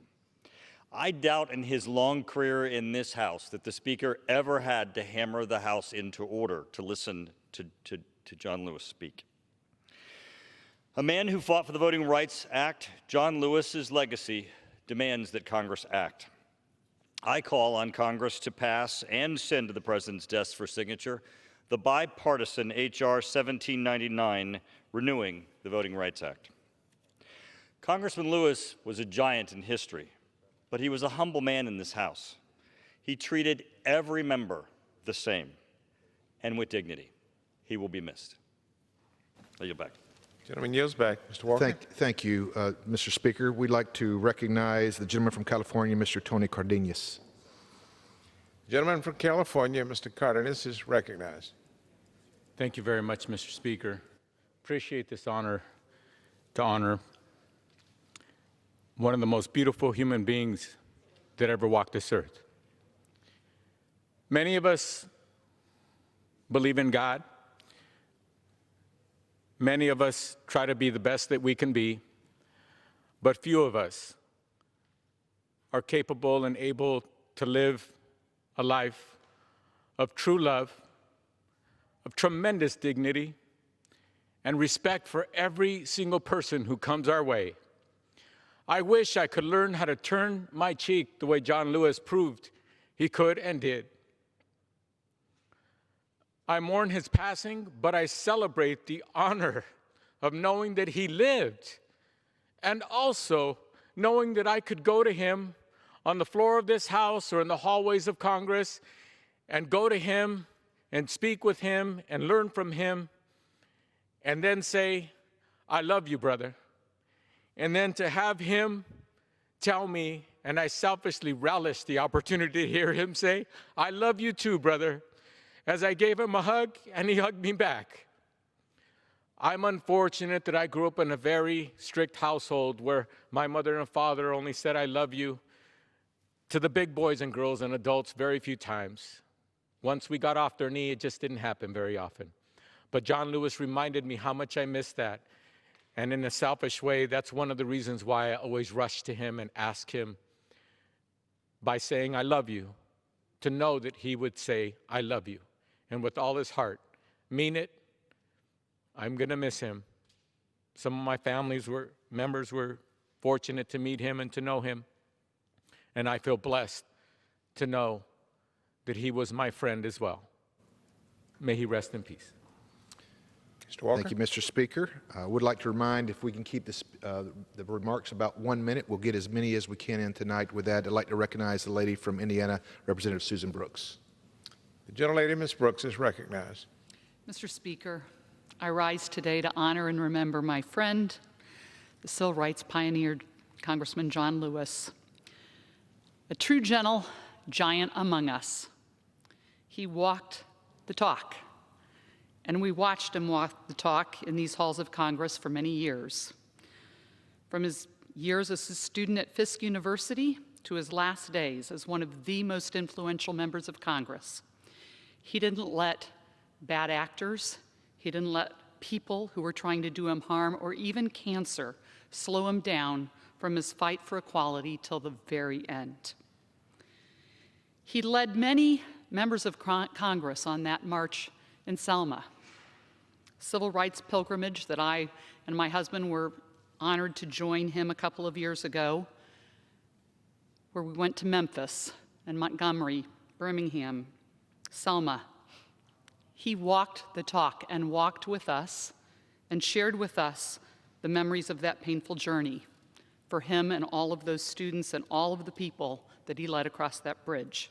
And he took our hands and we all walked together. He then later that year came to Indianapolis, where he was the keynote speaker because our community celebrated the Kennedy King Memorial Initiative becoming a National Historic Site.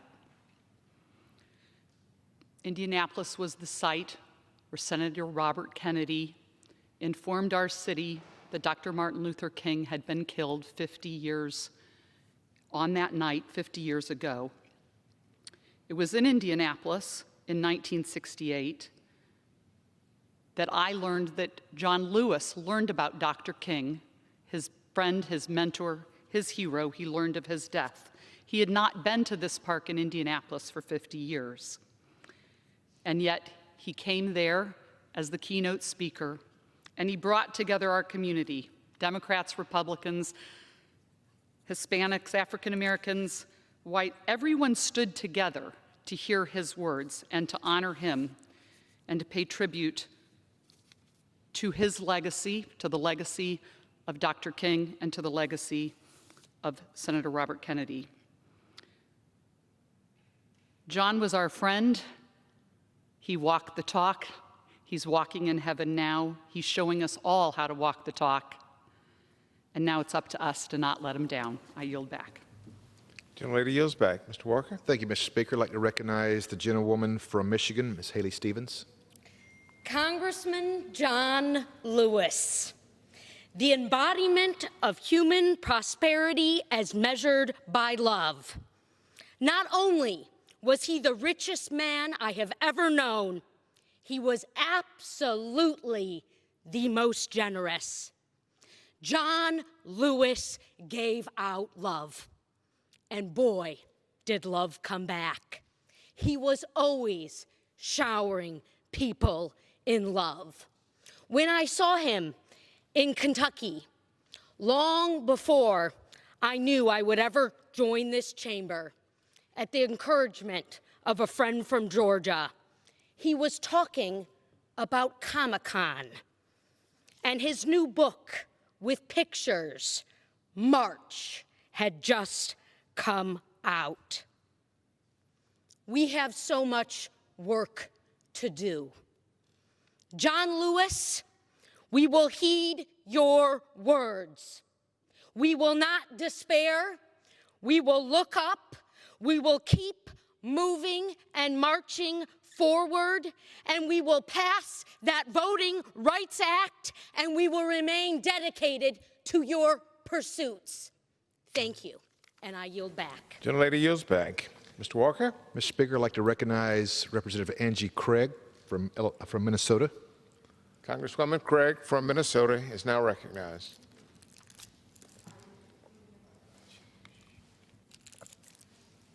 Last week, our country lost a fearless fighter for civil rights, a hero, and we in this chamber lost a colleague and a friend. Representative John R. Lewis's sense of fairness, of right and wrong, was always ahead of his time. That sense of fairness extended to the civil rights issues, all civil rights issues. His willingness to support opening up the 1964 Civil Rights Act to add protections for the LGBTQ community was critical and personally incredibly meaningful to me. My colleague and I, over my term in Congress, found that we had something very important in common. We both were adoptive parents. His bill, the Every Child Deserves a Family Act, is another example of his commitment to fairness, eliminating discrimination against the LGBT community in foster and adoption. He took time to listen to my story of my fight to keep my son Josh in a years-long court battle. He understood that all that should matter is that children have safe, loving homes. He understood that right is always right.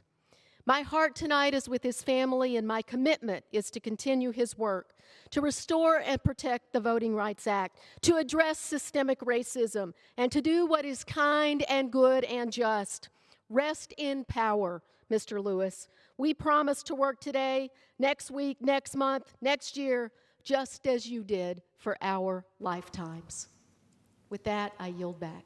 Gentlelady yields back. Mr. Walker. Mr. Speaker, it's my privilege to introduce the Majority Leader, and as he's coming, I want to express to him my thanks for allowing me to have the honor to pray for Representative John Lewis at his birthday party this past March. It's a privilege and a memory that I will cherish. And with that, I'd like to represent the gentleman from Maryland, Mr. Steny Hoyer. I recognize the Majority Leader, the distinguished gentleman from the state of Maryland, Congressman Steny Hoyer. I thank the gentleman for his remarks.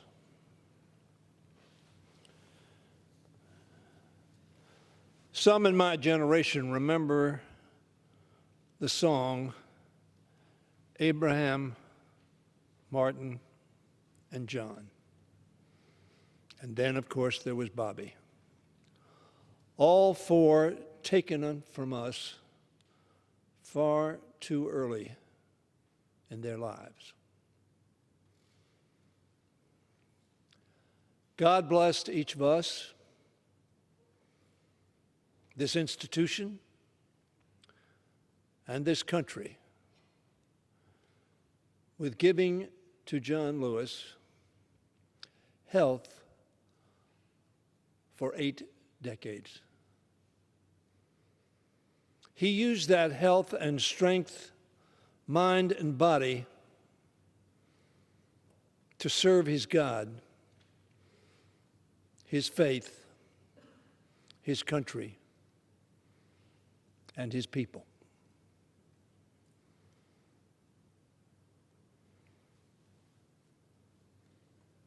I could say that John Lewis was my friend.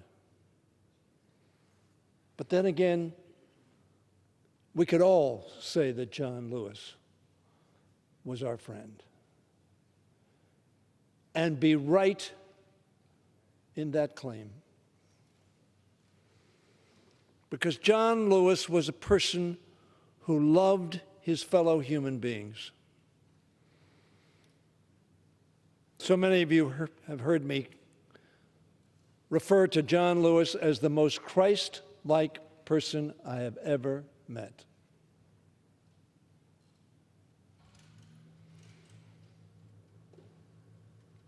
He was human. And he represented the best of humanity. All the positive attributes that humanity can summon. And that is why you hear from both sides of the aisle, from all ideologies, from people of different colors and different races and different genders and different nationalities and perhaps even different languages. Certainly different languages. For he was just not an American, though proud he was of that appellation. He was a citizen of humanity. Someone as who somebody said a little earlier today, we hear about Gandhi.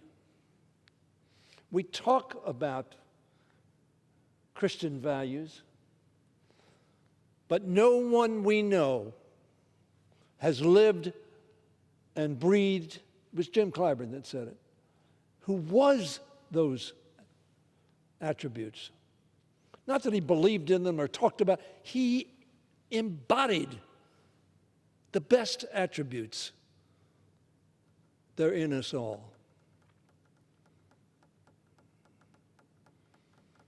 We have a short time because time is limited, and so many want to speak because they were touched by John Lewis. They were inspired by John Lewis. They were motivated and uplifted by John Lewis. Mr. Speaker, how lucky we are to be able to say, John Lewis was our friend. I knew John Lewis. John Lewis made a personal difference in my life and the life of millions of other people who may not even know the name of John Lewis. But he enriched their lives. He made them freer. He made their country better. Mr. Speaker, if I had another hour or another day or another week, I would not run out of good things to say about John Lewis. But his life and his contributions need no elevation from me or any others. For his life is a book of goodness, of courage, of commitment, of vision, and great accomplishment. We sing the song, God Bless America. And God blessed America and the world with John Robert Lewis. Thank you, Lord. Thank you, Mr. Leader. And may we make a commitment to make sure this next generation does know the name John Lewis. Mr. Speaker, may I get a time check for how much time we have remaining?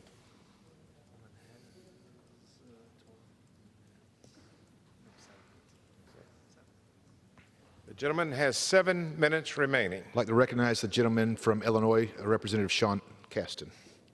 Gentleman from Illinois, Mr. Casten, is recognized. John Lewis was a legend. He was also just a man. I knew the legend, but I was only just getting to know the man.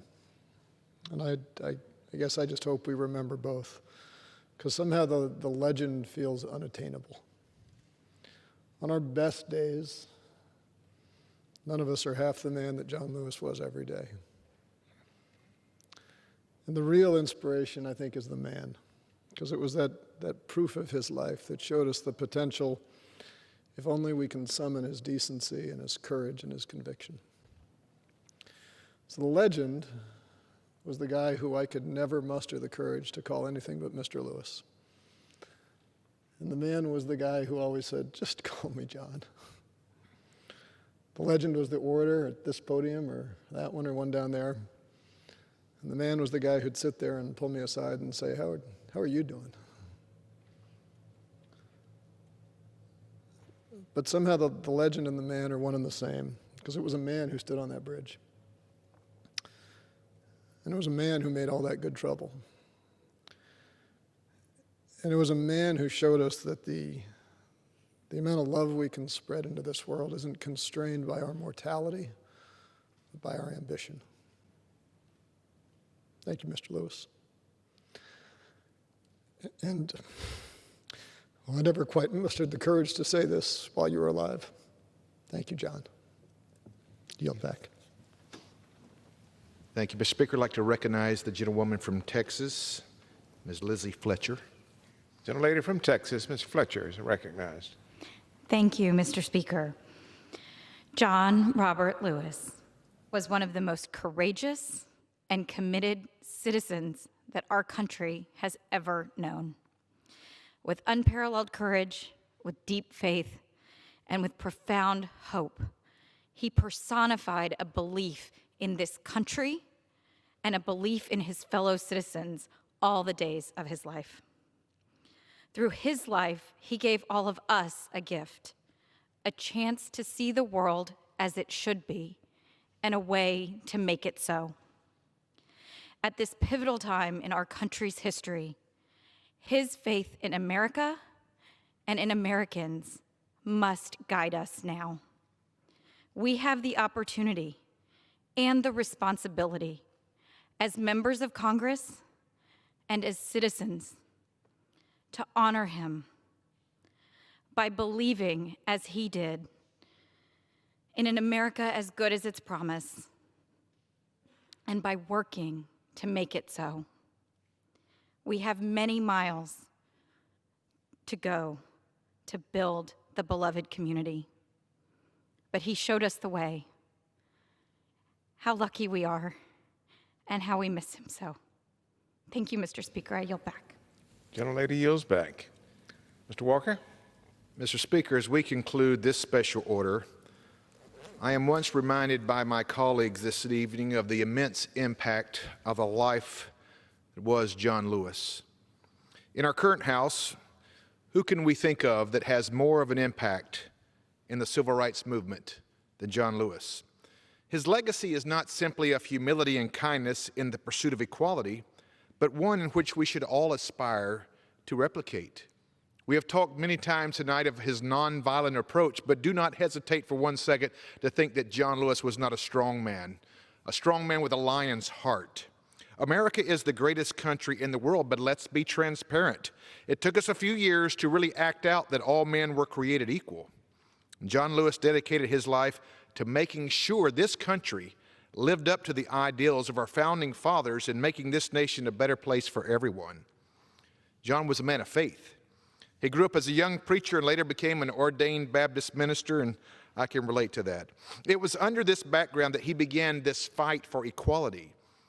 Had the church joined him, I am convinced there would be less division today. As a member of the Freedom Riders, John and his fellow riders were subject to mob beatings and arrested for their efforts. Despite this opposition, he remained steadfast in his conviction and continued onward with his courageous message as he pressured our federal government to do the right thing. 25 years later, John Lewis ascended to a seat in the US Congress and continued to make good trouble, as he would deem it.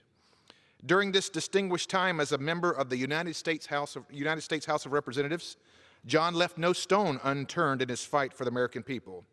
As you can see this evening, Congress has felt this impact resoundingly. It has been made clear John Lewis's kindness and humility in the many faces of oppression and adversity has lifted up Congress and America for decades. To say he will be sorely missed is a vast understatement. Let us continue to tell the story of John Lewis for generations to come. Remember his guidance and let his presence live on in our hearts. In other words, let's keep on walking and keep on talking. And with that, I yield back, Mr. Speaker. Gentleman yields back. Under the Speaker's announced policy of January 3rd, 2019, the Chair now recognizes the gentleman from New York, Mr. Jeffries, for 30 minutes. Mr. Speaker, I ask unanimous consent that all members may have 5 legislative days in which to revise and extend their remarks on the topic of tonight's special order hour. Without objection. Speaker, I rise today as we honor the life and legacy of the Honorable John Robert Lewis. I'm thankful for my colleagues on the other side of the aisle, Republican Conference Chair Liz Cheney and Republican Conference Vice Chair Mark Walker for their dual participation here on the House floor today, which is a recognition that, yes, John Lewis was a Democratic hero, he was a progressive hero, he was a civil rights hero, but above all else, John Robert Lewis was an American hero. And so we're here today on the House floor, not as Democrats or Republicans, not as progressives or conservatives, not as the left or the right, but as Americans, because of what John Lewis meant to all of us, to our communities, to the country, to the Constitution, to the principle of liberty and justice for all, equal protection under the law, to the principle of the righteous cause of nonviolence as a pathway to the beloved community, as he would share with all of us. John Robert Lewis was the connective tissue between the civil rights movement and the Black Lives Matter movement. John Robert Lewis was the connective tissue between the dream of Dr. Martin Luther King Jr. and the presidency of Barack Obama. And John Robert Lewis was the connective tissue between the tragedy on the Edmund Pettus Bridge and the tragedy that occurred in Minneapolis, Minnesota. John Robert Lewis's life's journey is the American journey, and he's guided the way as we've traveled and marched toward a more perfect union, and through the sheer will of his morality has helped to bend the arc toward justice. And so we're all thankful for his life and his legacy, honored by the privilege to have been able to call him colleague. And we learned from John Lewis how to be a good American, a good patriot, a good neighbor, a good leader, a good human, a good activist, and how to get into good trouble. And so we're thankful for this opportunity just to humbly communicate what John Lewis meant to all of us. It's now my honor to yield to the distinguished gentle lady from the great state of Florida, Representative Wasserman Schultz.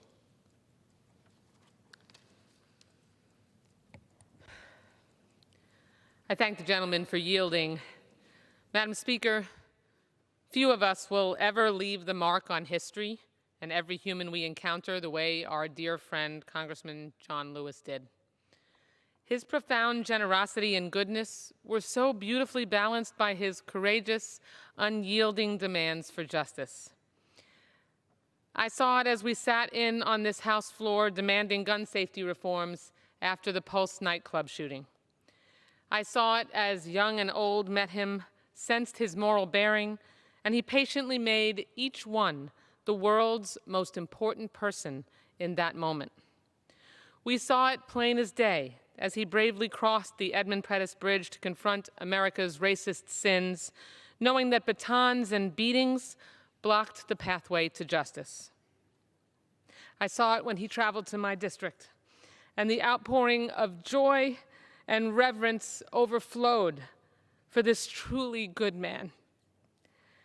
And I saw it when he took the time, 5 seconds of his time, in that room off the House floor, when he recorded a campaign video to help my then high school-age daughter win her student government campaign, which she did.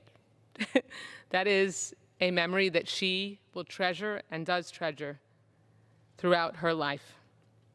His lifetime of good trouble is a model for us all, especially now as we must carry on his work of racial justice.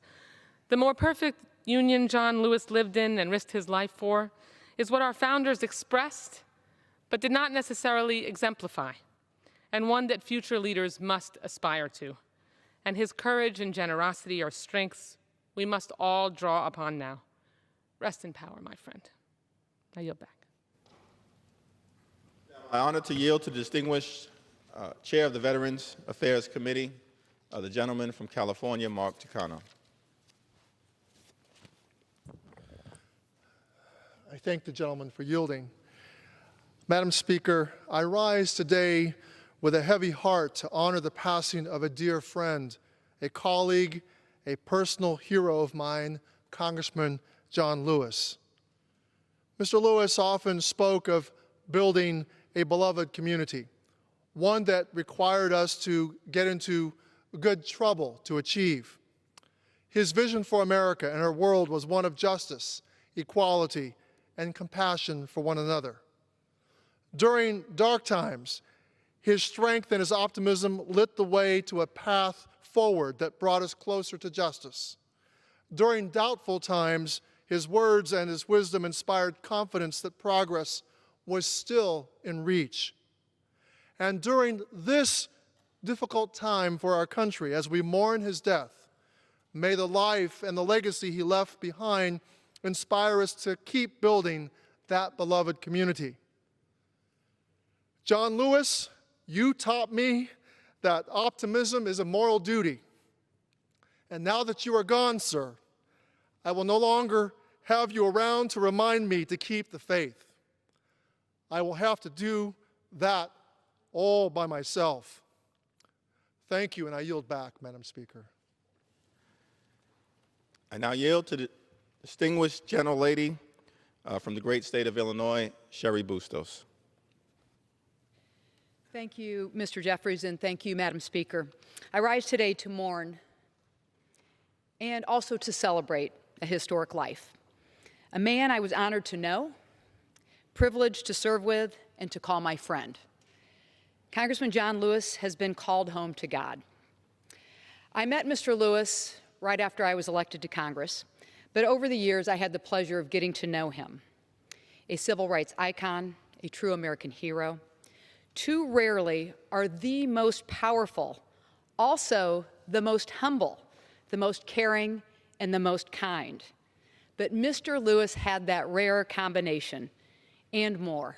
He was the best among us. In one moment, he would fearlessly stand in harm's way to stand up for what is right. And in the next, he wouldn't hesitate to take a minute to share his insights, his lessons, his personal stories with those lucky enough to cross his path or to walk into his office.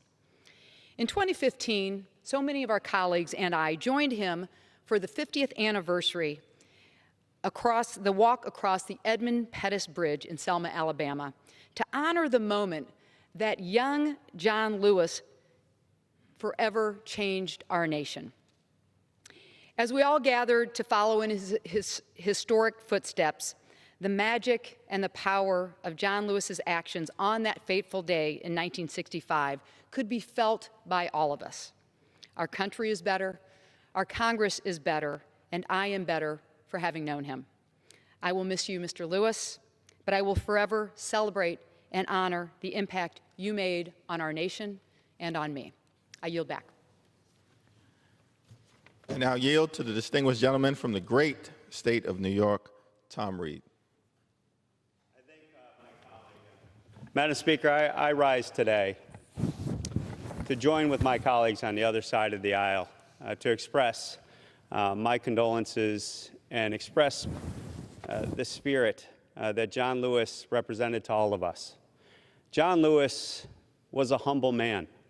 I knew John serving on the Ways and Means Committee with him, having traveled with my colleague, Ms. Bustos, from Illinois down to Selma, Alabama on that 50th anniversary day. And I will tell you, one of the moments that inspired me the most in my tenure here in Congress was not just that day when we walked across the Edmund Pettus Bridge, arm in arm, in celebration of his victory over hatred, but it was the following day.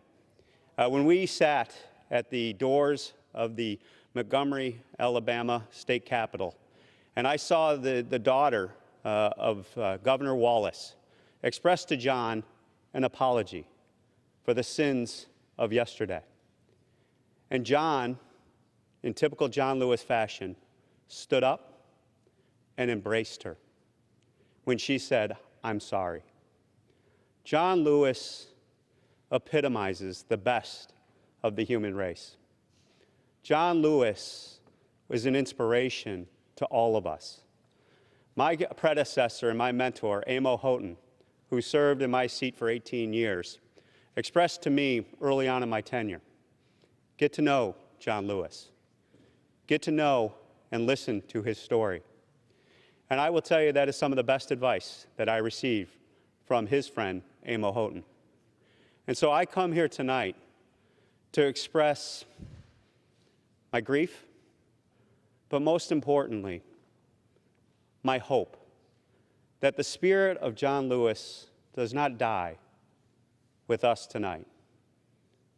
The spirit of John Lewis, who is now resting with the glory of God, will shine down upon us and improve this institution, improve each of our souls, and inspire us the way that he did as that proud, quiet, humble giant of a human being that inspired me and will continue to inspire me to search for our better angels each and every day. So to my colleagues on the other side, I join you in your grief, but we are united in our love for the great John Lewis. And with that, I yield back. I now yield to the distinguished gentleman from the great state of Maryland, Dutch Ruppersberger. Thank you for yielding. Madam Speaker, I rise to recognize the life and legacy of Congressman John Lewis.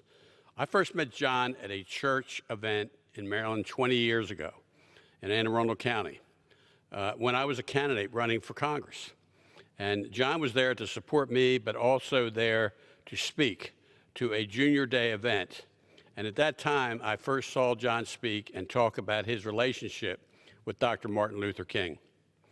He recounted many brutal beatings and arrests that he endured during the height of the civil rights movement. From that point on, I considered John a mentor. I'm fortunate to have served with many inspiring people, but John stands out as one of the finest leaders I've ever known. John encouraged us to get into good trouble, to make a difference. Though not typically my style, I was proud to participate in a sit-in on the House floor led by John to protect gun violence, protest gun violence in 2016. He told me that by sitting down, we were standing up for thousands of Americans who have lost their lives in mass shootings after mass shootings. And so I sat. The best way to honor John's life and legacy is by continuing the fight against gun violence, against police brutality, against voter disenfranchisement, against systemic racism. We will carry the torch for you, John, and I reserve the balance of my time. I now yield to the distinguished gentlelady from the Commonwealth of Pennsylvania, Susan Weil.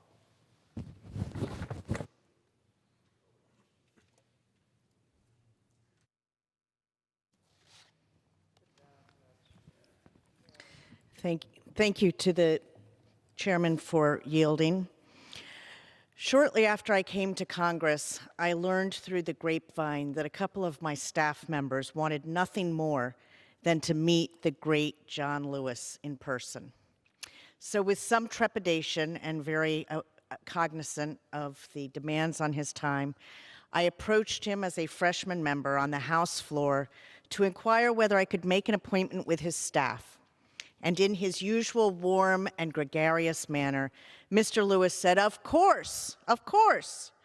A few weeks later, I took these staffers on a mystery field trip to the Cannon office building, and the look on their faces when they realized we were about to enter John Lewis's office was priceless. I figured it would be a quick handshake and a photo op, and then we would be on our way back to our office.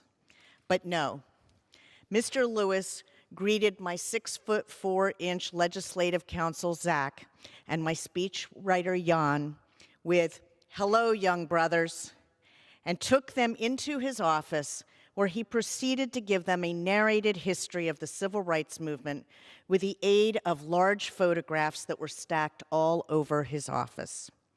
Zach and Jan and Sarah, another member of my team, asked many questions, and he answered them all. We took the obligatory photos, for which I am thankful because they now have the treasure of those memories forever.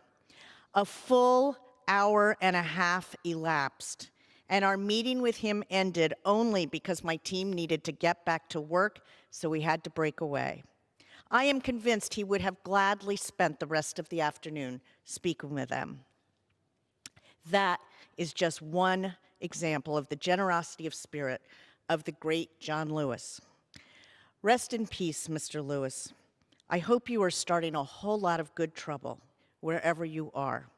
It is the greatest honor of my life to have served with you. I yield back. Madam Speaker, I inquire as to how much time is remaining.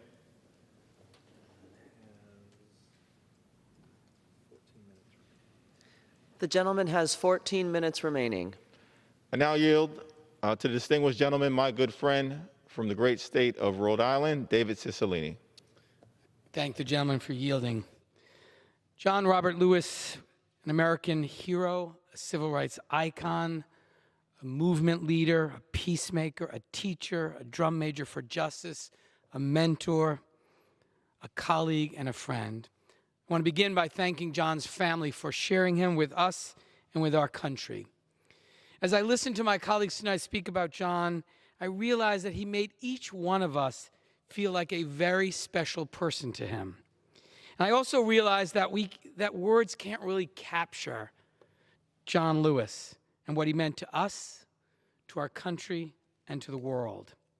I had the privilege of, like so many of my colleagues, walking across the Edmund Pettus Bridge with John and listening to him speak about his work in the civil rights movement, to be part of an effort to organize a sit-in here on the House floor to demand action on gun violence, to work with John when he played a really critical role in our fight for passage of the Equality Act and made the case that LGBTQ Americans were entitled to full equality in this country, or on his visit to Newport, Rhode Island, or traveling to South Africa to celebrate Robert Kennedy's Ripples of Hope speech. John Lewis made America more just. He made us all more human because he deeply believed in justice and equality. They weren't just things that he believed in, it's who he was. And most importantly, he reminded us always to be optimistic because he believed in the fundamental decency of every human being. And even in the darkest moments, he would encourage us, keep the faith, brother, keep fighting. And it's that belief in the fundamental goodness of everyone, that optimism that John left with us. And so, John, knowing you, serving with you has been the greatest honor of my life. I thank you for all that you have done for me and for our country, and we promise you that we will keep the faith and keep up the fight. Rest in peace, my friend. I yield back. I now yield to the distinguished gentleman from the great state of Ohio, Representative Steve Shabbat. I thank the gentlelady for yielding and the gentleman for yielding.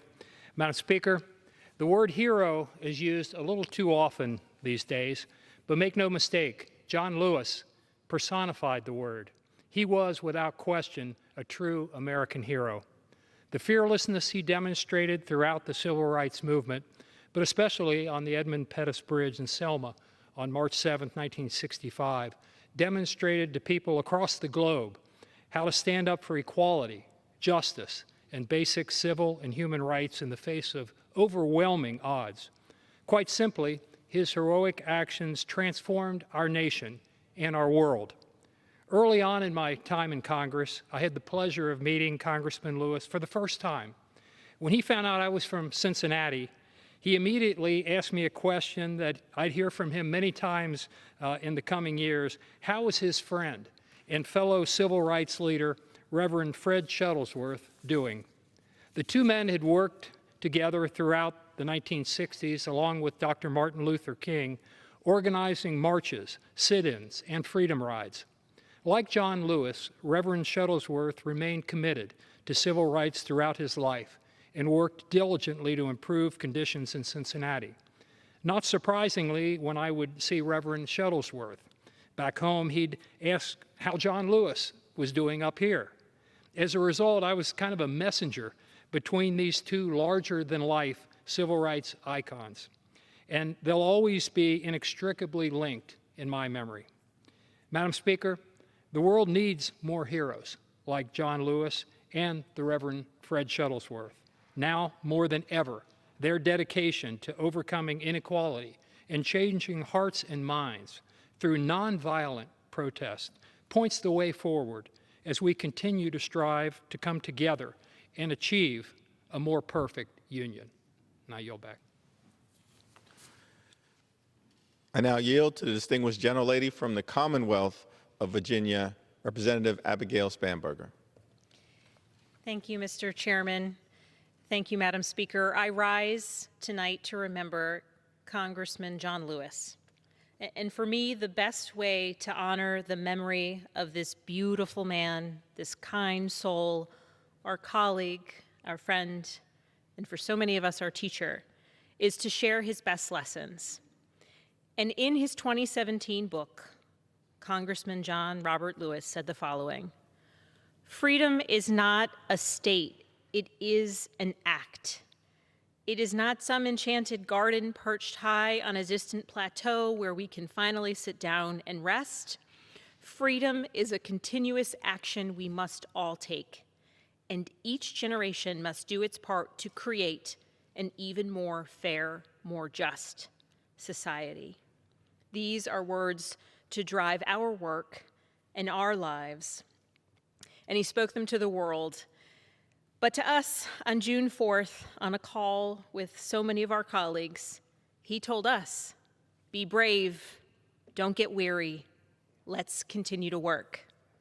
And I wrote those words down because, like everything John Lewis said, they struck me as powerful and important and worth remembering. And in his memory and in his honor, we should all do just that. Continue to work. Thank you, and I yield back. Thank the distinguished gentlelady from Virginia. I now yield to the distinguished gentlelady from the great state of Florida, Debbie Mukasar Powell.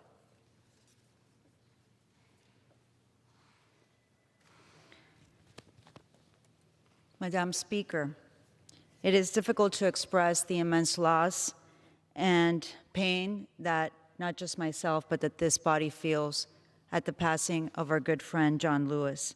It has been one of my greatest honors and privileges to be able to serve alongside with him in my short time here in this body and to get to know him. He brought to us courage, he inspired love, and gave us optimism in some of the most difficult times. He worked with joy in his heart, with courage, faith, and without fear. He was a fighter against injustice to anyone. I remember him saying that he was inspired to see the young men and women of all backgrounds, creeds, religious background, rise up in nonviolent protest demanding justice. And I wonder if he knows that he started that back in 1965 in Selma, Alabama. My kids, Jude and Sienna, every time they came to Washington,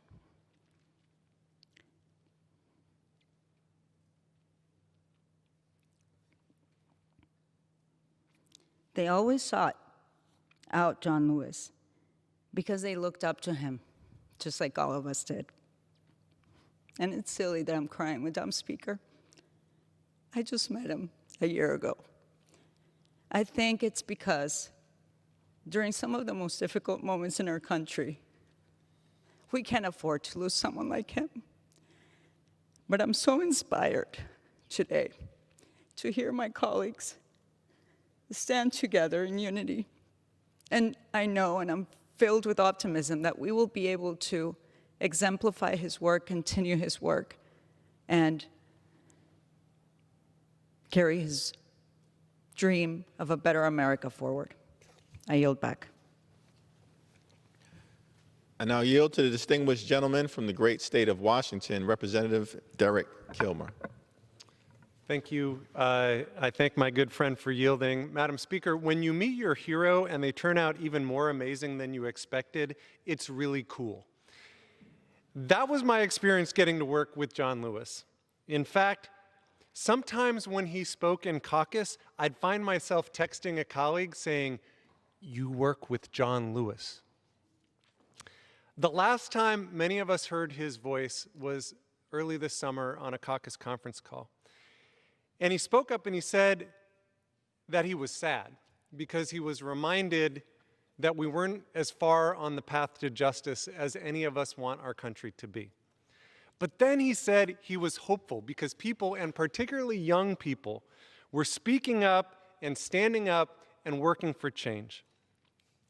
In 2019, I brought one young person, my daughter Sophie, to Selma, Alabama. We crossed the Edmund Pettus Bridge with him. We listened to his stories, and he was so kind to her and so patient with her questions. And at the end of the trip, Sophie approached him at the airport, and she thanked him, and she said, "I have one more question." He said, "Go ahead." And she said, "Were you ever scared?" And he said to her, "You know, I was scared." And he said, "But I knew I was doing the right thing, and I knew there were others who were depending on me standing up for them too." He stood up for so many for so long. One of the honors of my life was getting to serve with this extraordinary man, even watching him preside over the House as we passed a new Voting Rights Act. His legacy of peace and love, of fighting for justice, of fighting for voting rights, and of causing good trouble will live on. Rest in peace and rest in power, Mr. Lewis. I yield back. I now yield to the distinguished gentleman from the great state of Rhode Island, Representative Jim Langevin. Thank the gentleman for yielding. Madam Speaker, from the moment I arrived in Congress, the aura of John Lewis loomed large. He will rightfully be remembered as a giant of the civil rights movement and the conscience of the Congress. To me, though, he will also be remembered as a man that I felt privileged and honored and humbled to call colleague and friend. He will always be remembered as the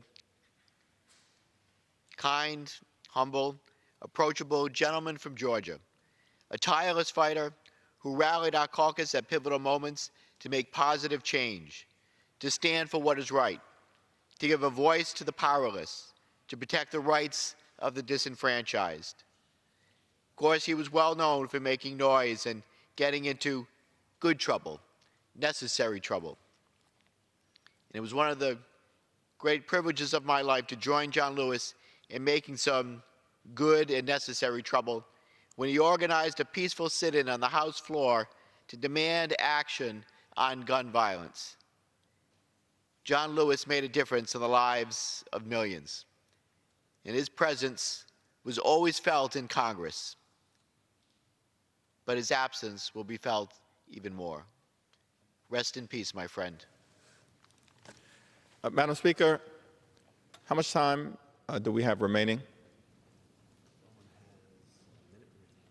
The gentleman has a minute remaining. Okay. Madam Speaker, let me simply close this portion of our special hour in honor of our friend, our colleague, our mentor, our hero, the legendary John Lewis, by simply recounting his words. Never give up, never give in, keep the faith, keep your eyes on the prize, and make some good trouble. I yield back. Under the Speaker's announced policy of January 3rd, 2019, the Chair recognizes the gentleman from Georgia, Mr. Woodall, for 30 minutes. Madam Speaker, I very much appreciate the time tonight to honor one of Georgia's favorite sons, and I would like to yield time for that honor to my friend, Ms. Schakowsky. Thank the gentleman for yielding. One of the greatest honors of my life has been to serve alongside John Lewis in this House of Representatives. John was my friend, and I know that thousands of people say the same thing. And guess what? They are all right. John was my leader. I sat down in the well of this house with him in the morning, And we didn't get up again until the next morning because we were fighting with him in the lead to end gun violence. I got arrested with John Lewis. He probably for the 60-something time, and me for the first, because we were fighting for immigration reform. And my husband and I had the honor of walking behind John to cross the Edmund Pettus Bridge 3 different times at a place where the troopers, the state troopers in Alabama nearly took his life. Over the years in our Democratic Caucus meetings, sometimes there was a tone that would get gloomy sometimes, and those were John Lewis moments. John would stand up and in no uncertain terms, he would remind us of our mission. What people really wanted to hear from us, he told us, was hope, and no one could deliver hope like John Lewis. I give you his words, words we needed to hear. Do not get lost in despair. Be hopeful. Be optimistic. Our struggle is not a struggle of a day, of a week, of a month, or a year. It is the struggle of a lifetime. And I yield back. I thank the gentlelady. I'd now like to yield to the gentleman from Illinois, Mr. Schneider. Thank you. Madam Speaker, I count among my life's greatest blessings the distinction of being able to call John Lewis my colleague and my friend. Martin Luther King said the moral arc of the universe bends toward justice. John Robert Lewis spent his entire life working to accelerate and complete that bend, fully committed to justice, to nonviolence, and in his own words, to good trouble. John Lewis's incredible capacity for love, his steadfast belief in nonviolence, and his limitless humility inspired all of us, Democrat and Republican, to be better. His singular character established him as the conscience of the Congress. I have too many personal stories to share in a short 1-minute speech. Enough stories, in fact, to more than fill the entire hour. I will hold each of these treasured memories in my heart for the rest of my life. I join with my colleagues to honor his legacy and together hope we will continue his work, bending that arc towards justice. Rest in peace, John. Knowing your memory will be a blessing to your nation and to all whose life you touched. I yield back the remainder of my time. I thank the gentleman, and I'd like to yield to the former chairman of the Ways and Means Committee, the committee on which John Lewis did so much of his important work for the great state of Georgia, the gentleman from Texas, Mr. Brady. Thank you, Madam Speaker. Thank you, the gentleman from Georgia, my friend. John Lewis was many things. He was a father. He was a congressman. As you know, he was a civil rights pioneer who marched with Martin Luther King Jr. He was a husband. He was a son of the South, one who walked in the wind to bring equality to America and is now walking in the heavens with his Creator. He was a colleague. John was all these extraordinary things, and he was also my friend. We are a better nation and a better people because of him. And this institution of all of our country will miss him dearly. I always struggle to explain back home just what an extraordinary person he was. To know John was a blessing.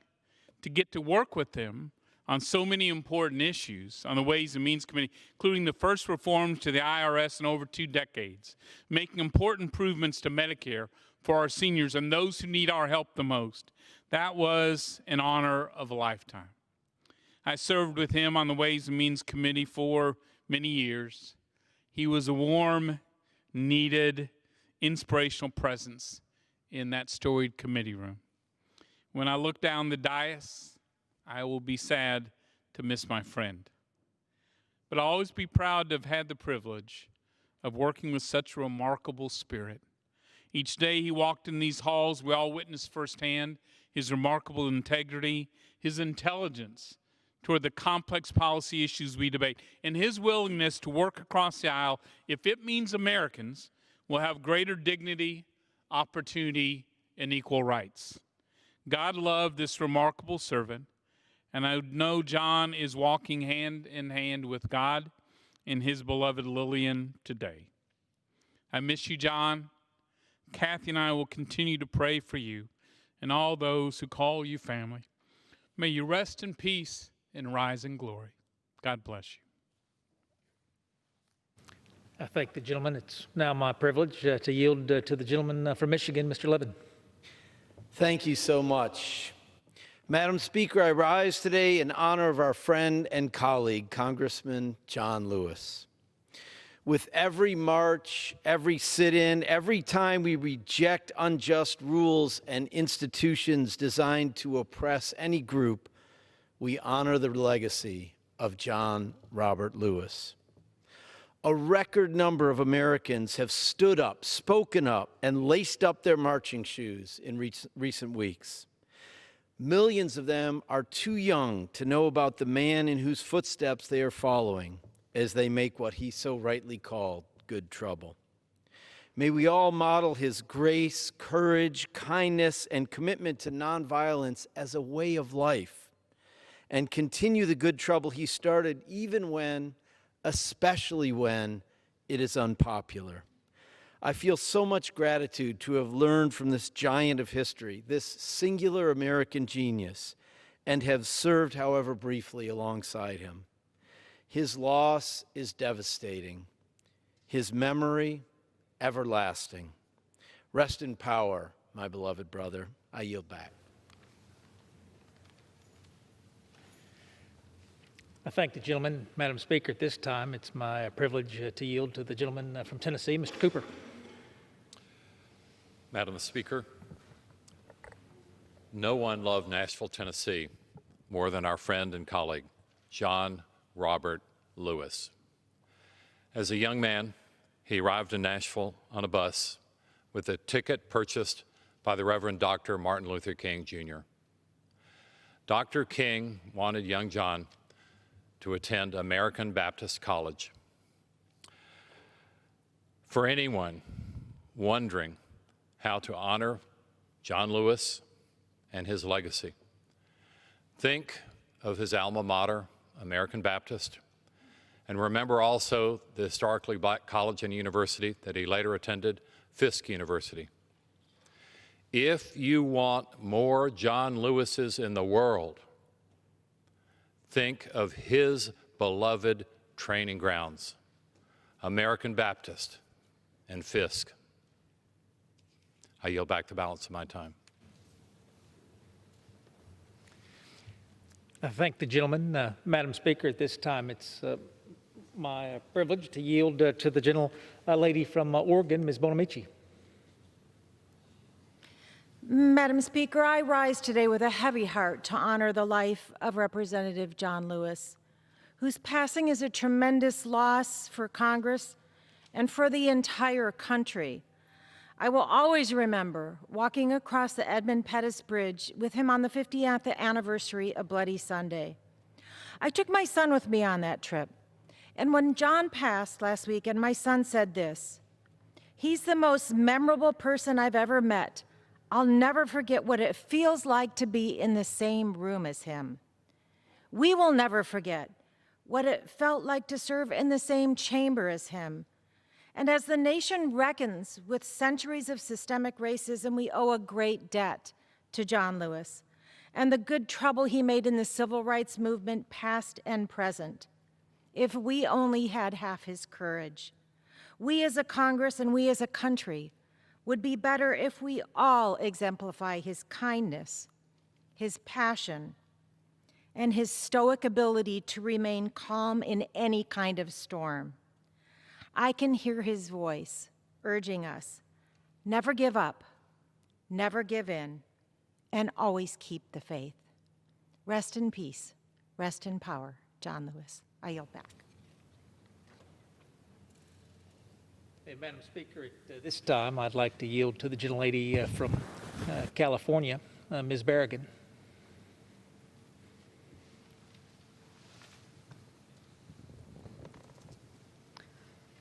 Like so many here tonight, I was inspired by John Lewis and his lifelong fight for our country to live up to its ideals, to be more tolerant, more just, and more equal. He was fearless. He sacrificed his body, bloodied by billy clubs and beatings from police, in hopes that future generations of people of color would not have to. He was my hero. I called him Mr. Lewis when I first arrived to Congress, and I'll never forget he would say, "Call me John." He was so humble and supportive. Hearing John Lewis tell firsthand stories of the fight for civil rights was a privilege. Walking the Edmund Pettus Bridge with him was something I will never forget. We will honor his life by continuing to, and as he said, cause good trouble, necessary trouble, and help redeem the soul of America. As he wrote, freedom is a continuous action we all must take, and each generation must do its part to create an even more fair, more just society. We will try. Thank you, John. Madam Speaker, at this time, I'd like to yield to the gentleman from Washington State, Mr. Heck.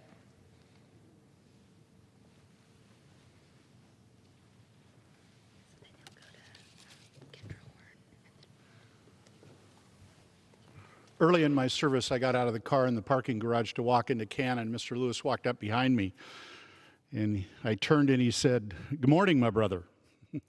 I opened the door to try to point for him to enter first, and he said, "You first, my brother." I often heard him refer to my colleagues as my brother or my sister, and for a while, I actually was fooled into thinking that's because he hadn't yet learned our name, but that wasn't it. He knew. It was more a sign of respect and affection and mutuality. No one has ever walked in this chamber, on this floor, before, now, or in the future, who will ever command the love and reverence of him, because he was a great man. God speed you in your journey, John Robert Lewis, my brother. Madam Speaker, at this time, I'd like to yield to the gentlelady from Oklahoma, Ms. Horn. Thank you very much. Madam Speaker, it is my honor to rise today to recognize, honor, and celebrate the life, legacy, and impact of Congressman John Lewis. Of those who have left their mark on history, the unique and indelible imprint of John Lewis stands in a category all its own. His strength, courage, commitment, compassion, kindness, and fierce determination to challenge injustice made the world a better place for all of us and truly bent the arc of history ever closer to justice. He showed us that being bold and standing up for those whose voices aren't heard are inextricably linked with the need for compassion and hope. Though I don't think any of us were ready to let him go. I know I certainly wasn't. I simply cannot imagine the world had he not been in it. And it is one of the greatest honors of my life to be able to serve with him and to call him a colleague and to join him on the civil rights pilgrimage last year, as I know many voices have said before. And it was on this journey that I had the opportunity to share with him a blessing that had been bestowed upon me that I believe embodies the life and the lessons and the legacy of John Lewis that I will share today in his honor. May God bless you with a restless discomfort about easy answers, half-truths, and superficial relationships, so that you may seek truth boldly and love deep within your heart. May God bless you with holy anger at injustice, oppression, and exploitation of people, so that you may tirelessly work for justice, freedom, and peace among all people. May God bless you with the gift of tears to shed with those who suffer from pain, rejection, starvation, or the loss of all that they cherish, so that you may reach out your hand to comfort them and transform their pain into joy. May God bless you with enough foolishness to believe that you really can make a difference in this world, so that you are able, with God's grace, to do what others claim cannot be done. Thank you, Mr. Lewis, for living those lessons and those words. Godspeed. I thank the gentlelady. At this time, I'd like to yield to a cardinal on the Appropriations Committee, the gentlelady from Connecticut, Ms. DeLauro.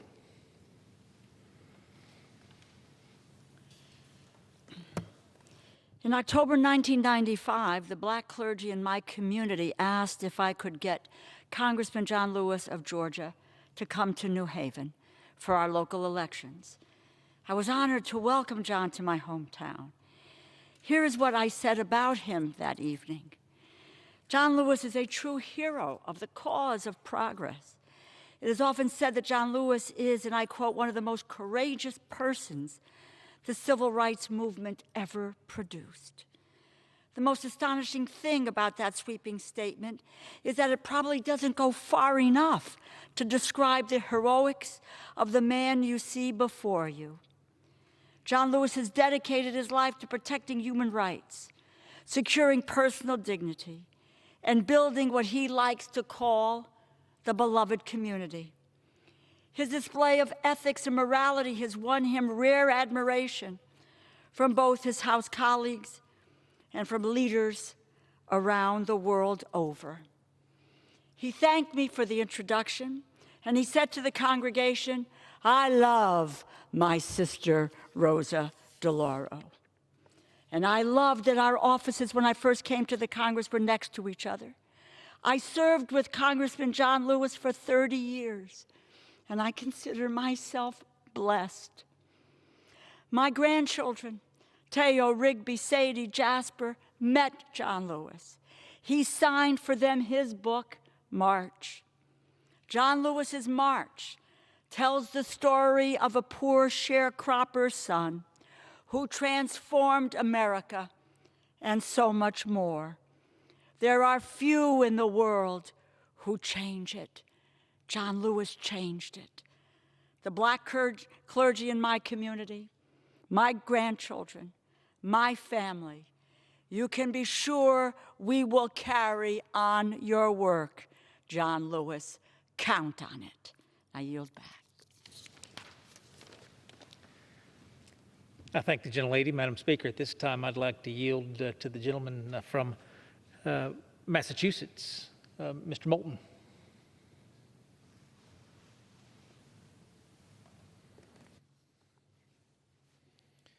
Thank you, Madam Speaker. When I was younger, we seemed to have a lot of American heroes around. From the greatest generation who won World War II, to the civil rights leaders of the 1950s, to the men who walked on the moon. To call one of them a colleague was one of the greatest honors of my life. And it hit me every day I saw John Lewis on the House floor. "Good morning, sir," was my usual greeting. Not because of my Marine background or his age, most people in Congress are older than me, but simply because there is nobody in Congress who had more respect. Nobody. But he was much more than just a towering figure. He was a loving, caring, indefatigably optimistic friend and mentor, especially to young people like me. John and I took bets on the 2017 Super Bowl, with the winner committing to visiting the loser's district. After the Patriots had the greatest comeback in Super Bowl history, we started talking dates for his trip to Massachusetts. But with a few conflicts and his getting older, I proposed an alternative, a visit to some of the civil rights sites in his hometown. Through all the turmoil of the last few years, there are only 2 times I've cried in Congress. Visiting the prison in Hanoi with John McCain, and visiting Atlanta with John Lewis. If you ever doubt what a hero John and his fellow American patriots were, spend some time in Atlanta or Birmingham or Selma, where he came within an inch of his life fighting to uphold a nation's ideals, even when the nation said they don't apply to you or your family. I found myself wondering if I would have had the courage to join in those protests, to be a freedom fighter, to change a nation. That's what John Lewis did. He changed America. And in so doing, he changed the world. And he never lost faith in either as he did it.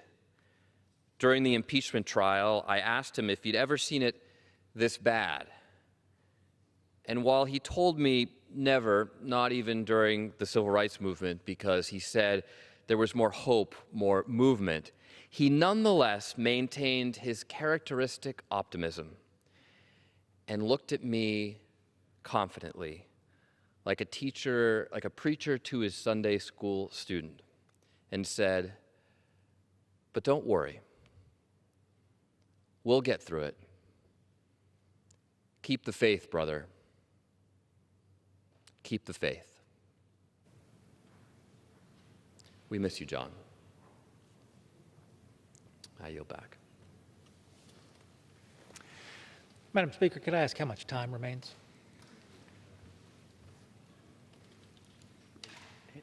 The gentleman has 8 minutes remaining. I thank the Speaker. At this time, I'd like to yield to the gentlelady from Pennsylvania, Ms. Dean. I thank the gentleman. Madam Speaker, like many others in this chamber, the last time I heard Mr. Lewis's voice was on a caucus call recently. Congressman Lewis implored us, be bold, be brave, keep the faith, keep your eyes on the prize, keep working, there's much work to be done, don't get weary, continue the work.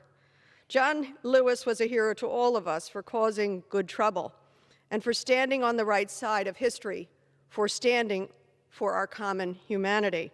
His humility, strength, and belief in the greatness of this country never faltered. What a blessing it has been to me to serve with him. I had the privilege of being with him on a visit in Florida to the detention camp where children were kept separated, immigrant children separated from their parents. And through an interpreter, he spoke to the children. He had two messages. So whether he was speaking to us in Congress or to a president or to children, his message was the same. And the same was, believe in the promise of America. Keep the faith. Be bold. Don't be disturbed. His other message, his second message, was one of welcome. And the beaming children loved that. He said, welcome to America. We welcome you. His was a memory of kindness and humility and optimism for a better place, an America that was promised in our founding documents. And on many occasions we've fallen short of the American promise of equality and justice for all. Mr. Lewis's scars revealed that.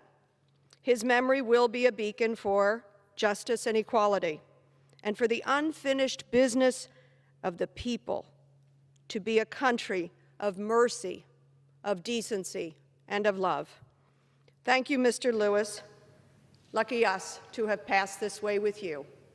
Madam Speaker, I yield back.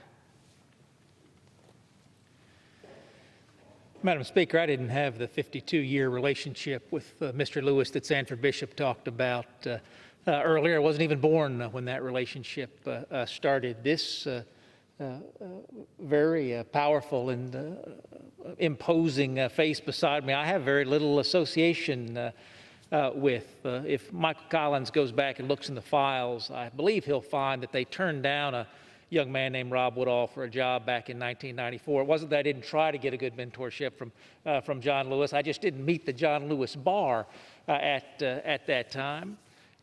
But my experience with him has been biblically based, as so many have, but mine has been, let the children come to me. Do not hinder them, for to such belongs the kingdom of God. If I could arrange it, would walk down the steps behind John as he was going down the Capitol steps after a vote, because children from all over the country would come running up, Mr. Lewis, just wanting to say hello. Whether it was the steps of the Capitol, the busiest airport in the world at Hartsfield International, or anywhere in between, I never once saw John in too much of a hurry, with too much on his mind, to take a time to make sure the next generation understood what happened in the last generation and the difference they could make for yet another generation. The story's already been told of staff members who say the only thing they want to do on Capitol Hill is meet Mr. Lewis before they leave. Time and time again, that's the story of any Georgia member, because growing up, Mr. Lewis was Mr. Lewis. He always says, "Call me John," but he's always Mr. Lewis, and always will be. So much of the story that we have heard told about John tonight, Madam Speaker, has been about John the fighter. It's so meaningful to me that the other half of the stories we've heard tonight are about John the embracer. We have plenty of fighters in this institution, and we have our fair share of embracers in this institution. We don't have as many folks who are every bit as good at embracing as they are at fighting. We will miss John's leadership in that respect in the great state of Georgia, Madam Speaker, and we will miss him here in this institution. I want to thank my colleagues for coming out tonight. I know to honor your friend and your colleague, but certainly to honor our great son from Georgia. With that, Madam Speaker, I yield back the balance of the time. The gentleman from Georgia yields back the balance of his time. Under the Speaker's announced policy of January 3rd, 2019, the chair now recognizes the gentlewoman from Massachusetts, Ms. Clark, for 30 minutes. Madam Speaker, I ask unanimous consent that all members may have 5 legislative days in which to revise and extend the remarks on the topic of tonight's special order speech. Without objection, so ordered. Madam Speaker, what a privilege it has been, not only to serve with John Lewis, but to be witness tonight to the remembrances of our icon, the peacemaker, the justice seeker, Congressman John Robert Lewis. Personally, I never got used to working with John Lewis, and I struggled to call him John. I met him right after I got sworn in a special election near the chair which he often sat. I was completely tongue-tied. And whether it was a casual hello, a walk from the back and forth to the Capitol for votes, or planning a sit-in, every single interaction with John was profound. John knew oppression, and he knew racial violence. He had been beaten, clubbed, spat on, and denigrated. John had experienced the worst forms of bigotry. He had seen the worst in people, and yet it steeled his determination and it deepened his faith. John Lewis is the kindest man I've ever known. Love, compassion, integrity were the hallmarks of everything he did, big or small. And like so many of you, I was fortunate enough to be able to go to Selma on several occasions with John and walk the Civil Rights Trail. To hear John Lewis speak on the Edmund Pettus Bridge is transformative. And that bridge is an unusual structure. It has a steep rise as it comes up. It flattens in the middle, and then there's a steep descent.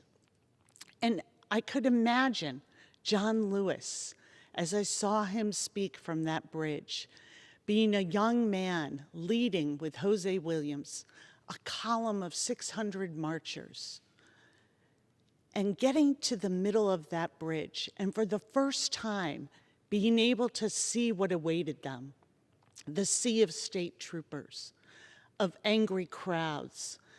I'm sure he could feel the violence in the air like electricity.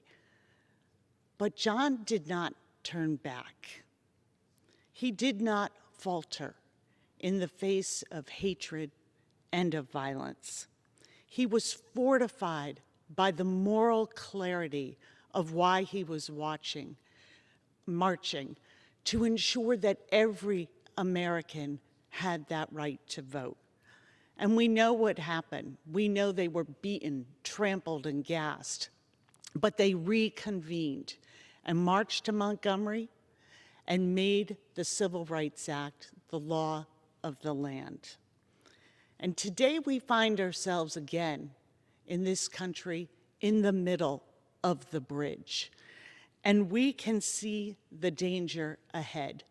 We can see those who seek to divide this country, suppress the vote, and cut off opportunity. While John Lewis cannot physically lead us across that bridge, he has taught us what to do. Many of us have referenced what would be the last words for us to hear from John Lewis. And he spoke, as always, inspirationally about the true sorrow he felt for the soul of America, that in the wake of the brutal murder of George Floyd, we were not in a better place, and that those poisonous, toxic roots of slavery still entangled our institutions and our nation.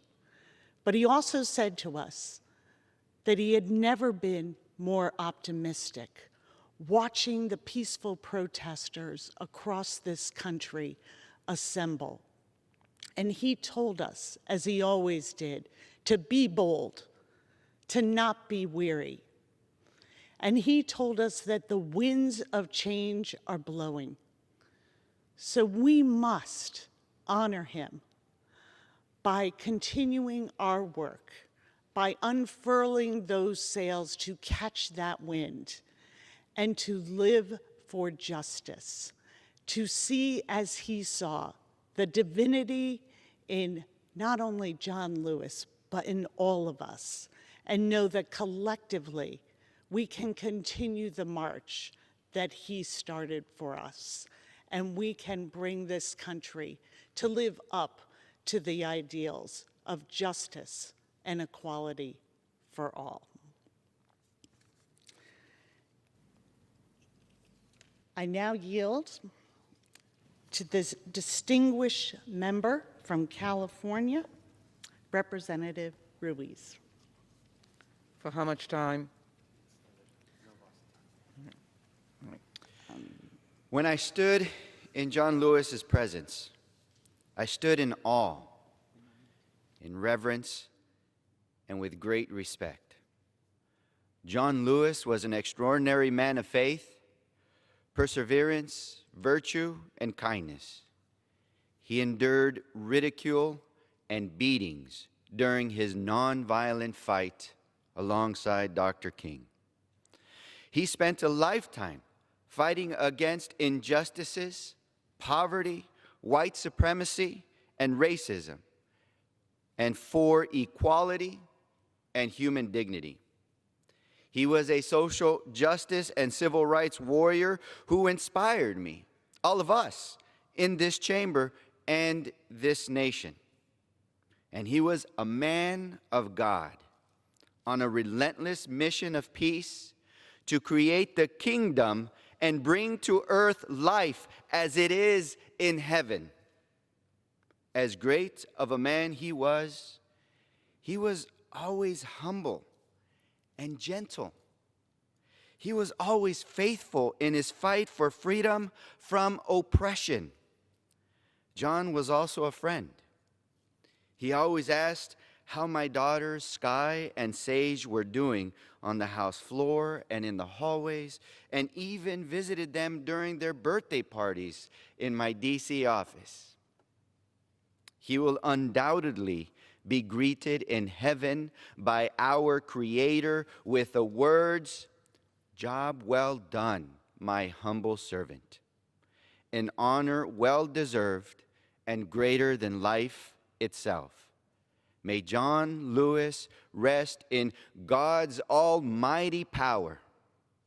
I love you and I miss you, brother. I yield.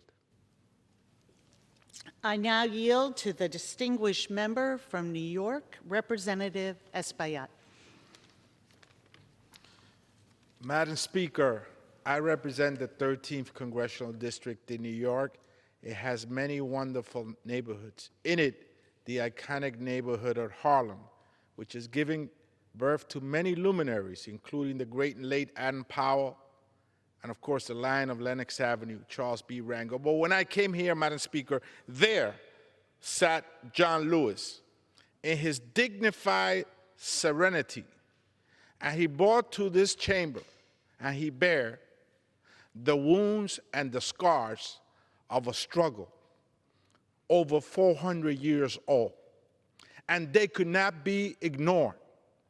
Even in his dignified serenity, beyond his great words that were conciliatory and peaceful in scope, the scars and the wounds of the struggle that he bared on this august chamber could not be ignored. So, Madam Speaker, I say to John Lewis today that from Harlem and from all the Harlems in all the states of this great union, a very important message I bring to this floor. Rest in peace, great warrior. I now yield to the distinguished member from the great state of Florida, Representative Soto. And I would ask my colleagues to keep their comments to 2 minutes. Thank you, Madam Speaker.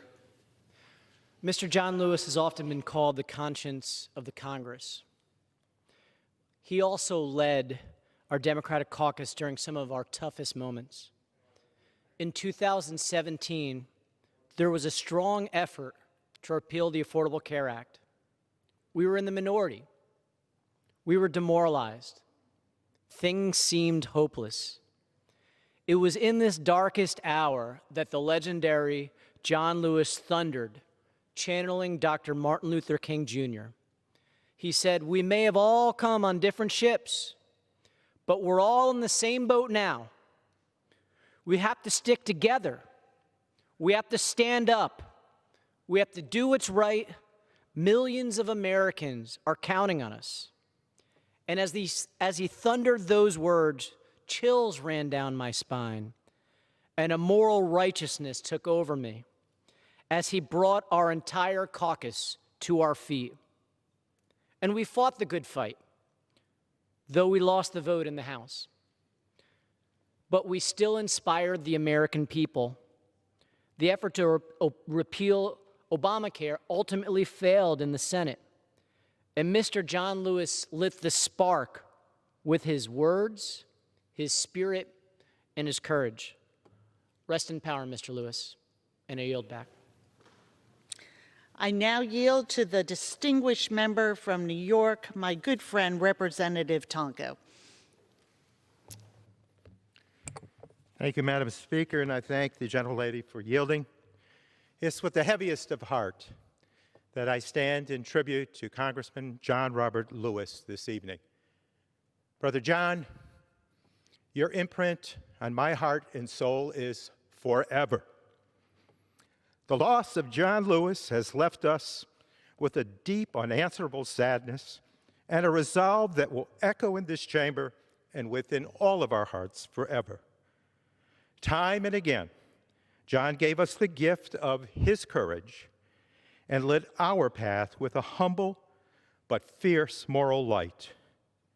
He risked everything to teach us, to remind us what it really means to fight for liberty and justice for all, and why we must fight on even after our great champion has fallen. My thoughts, my prayers, and my heart go out to John's family, to Michael and his staff, his community, and all who knew and loved this giant of a man. May John's light always fill the halls of our Capitol. May his hope guide our hands, and his vision for a more perfect union continue to inspire us with timeless faith and purpose. Of late, when I would talk to Brother John, he had a concern that those wheels of progress toward a more perfect union might roll backward. We cannot tolerate that. Brother John taught us that we only go forward.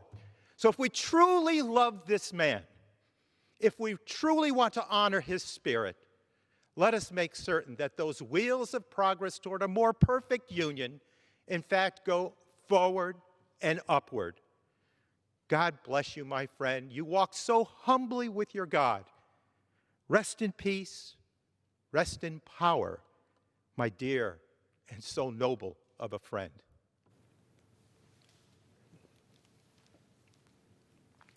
I now yield to the distinguished member from California, Representative Speer.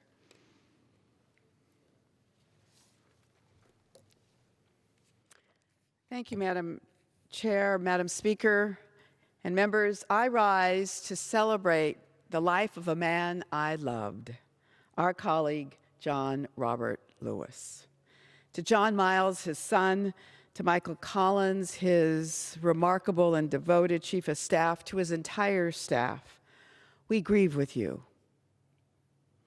When I think about John Lewis, and to describe him, a commitment to God, immovable. A commitment to believe that we are all equal before God, immutable. Belief that the law must support the biblical belief in the equality of all mankind, unyielding. Because his great-grandfather was the victim of grave injustice, he didn't have to watch a movie to hear the call of a slave's master's voice in the wind. He rebelled against that voice to deliver justice during his life.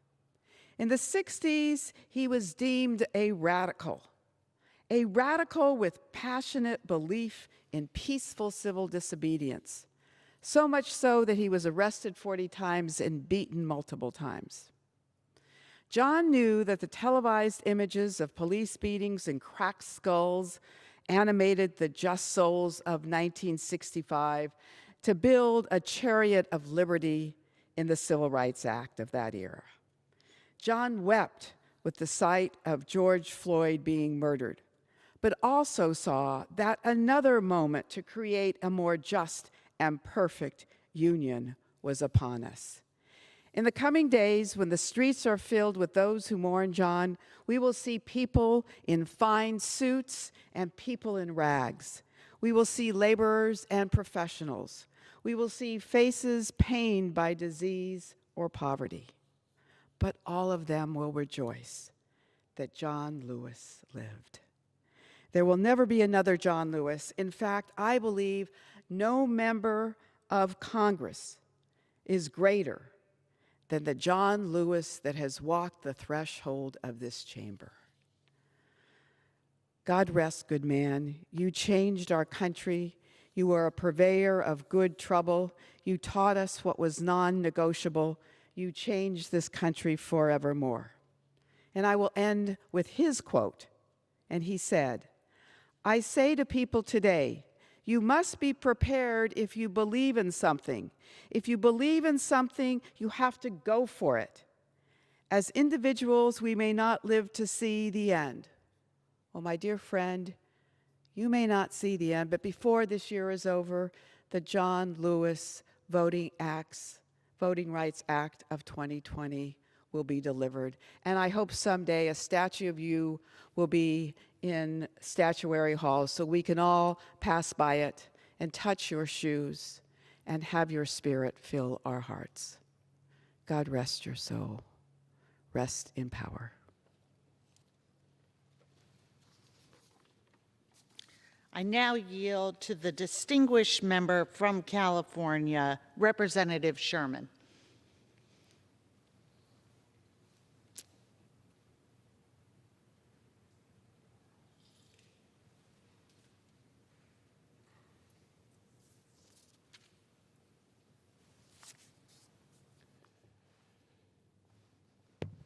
John R. Lewis honored us with his presence on this floor for over 3 decades. That a man of such courage and such accomplishment would dedicate so much of his life to this House confirmed the decision of all of us to give up our private lives and private pleasures and to spend our time here in the People's House. 5 years ago, I was honored to go to Terry Stewell's hometown of Selma and to, on the 50th anniversary, walk with John Lewis across the Edmund Pettus Bridge, where 50 years ago, prior to that time, John Lewis had been beaten down and his skull fractured. We walked forward across that bridge with John Lewis and with the President of the United States, President Barack Obama, to prove that America walks forward and that the progress that we've made cannot be turned back. Years later, many of us joined John on this floor to make some good trouble, where we took over the floor of this House to demand a vote on common sense gun control. President Barack Obama, when he awarded John the Presidential Medal of Freedom, said, "Generations from now, when parents teach their children what is meant by courage, the story of John Lewis will come to mind. An American who knew that change will not wait for some other person or some other time, whose life is a lesson in the fierce urgency of now." And that is why I say now is the time to pass what should be called the John R. Lewis Voting Rights Act. John Lewis was too great a man for us to fail to provide a substantive memorial. I yield back. I now yield to the distinguished member from New Jersey, Congressman Gottheimer.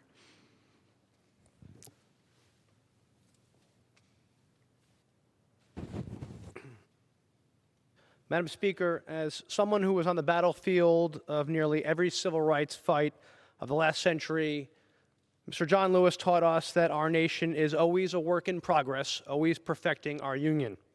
Through it all, though, regardless of what he faced, John Lewis always walked gracefully with the wind. Following the words of Isaiah, "They shall mount up with wings like eagles, they shall run and not be weary, they shall walk and not faint." My friend, our hero, John Lewis, never grew weary, no matter what the fight, including his last. It was a remarkable blessing, as we heard tonight from so many, to serve with your hero, to have him meet and hug your children, to meet a true American hero. There was none like him in this chamber, and I think there never will be. I'll never forget the last hug that I got from him when I told him how much he meant to me, how much I appreciated his counsel when he visited, how much I appreciated him coming to my district and to speak with my community, and just all he did for all of us. And he whispered back, as he said to so many others, "Just stay strong, my brother." Mr. Lewis, that's the least we can do for you, is to always stay strong. Congressman Lewis was an American icon, as we all know, but he was a gentle giant. His life's work will live on forever. His presence, his humble kindness will always loom large over this House and over our great nation. As Congressman Lewis said, if you see something that is not right, not fair, not just, you have a moral obligation to do something about it. And I think we all need to remember that, especially now. I know that I will. Thank you, Congressman John Lewis, our friend. God bless you. I yield back. I now yield to the distinguished member from the state of Iowa, Representative Axney, but please, I urge my colleagues, our time is very short and we want everyone to be able to speak, so please try to keep your comments under 2 minutes. 1 minute would be preferable. Thank you. Thank you, Madam Chair, and thank you, Madam Speaker. Tonight, I had the rare privilege to preside over the House as our colleagues spoke about our beloved colleague, John Lewis, an honor I'll remember for the rest of my life. And as I turned to hear the stories from both Republicans and Democrats, I was struck by the sentiments over and over about how John not only gave them hope, but made them better human beings because of his silent strength, his hopeful nature, and his love for all, even in the face of despair. And as a new member who is truly here because I believe there is need for more good trouble in this world and the need for those who will stand up for what's right, I am blessed to have been in John's presence and to have learned from him, even in quick moments on the floor. His hope was contagious, as was his love for God, our country, and his fellow Americans. His enduring teachings will live on in all who seek out justice. God bless John Lewis. God bless his family. May he live in peace and power. Thank you. I now yield to the distinguished member from New Mexico, Congressman Lujan.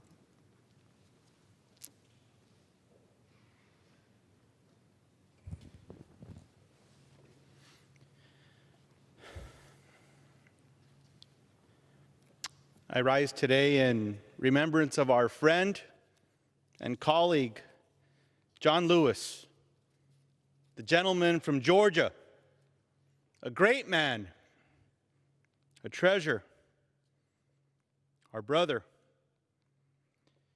Congressman Lewis spent his life fighting for justice. When Mr. Lewis spoke, he did so with the force and moral clarity. He was an original freedom fighter who embodied what it means to be a humble public servant. John never let anything stand in the way of doing what was right. His legacy will continue by the generations of brothers and sisters he inspired to get in good trouble. It was a blessing to have known Congressman Lewis. And I know his light will continue shining bright, and the courage and conviction of the American people as we lay our friend to rest. The torch of justice shines bright. Let us honor Congressman Lewis by continuing his fight. Rest in power, my friend. I yield back. I now yield to the distinguished member from Maryland, my friend, Representative Raskin.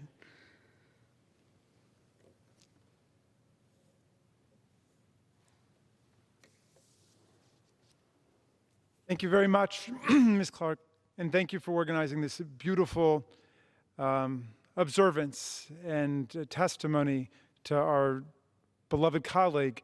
I want to praise John Lewis, not the congressman, but John Lewis, the member of SNCC, the Student Nonviolent Coordinating Committee, a relative handful of students who began a process that transformed America forever and brought down the walls of American apartheid and Jim Crow through the extraordinary force of their physical courage, their moral courage, and their political courage to confront an entire system of racism bearing down upon them.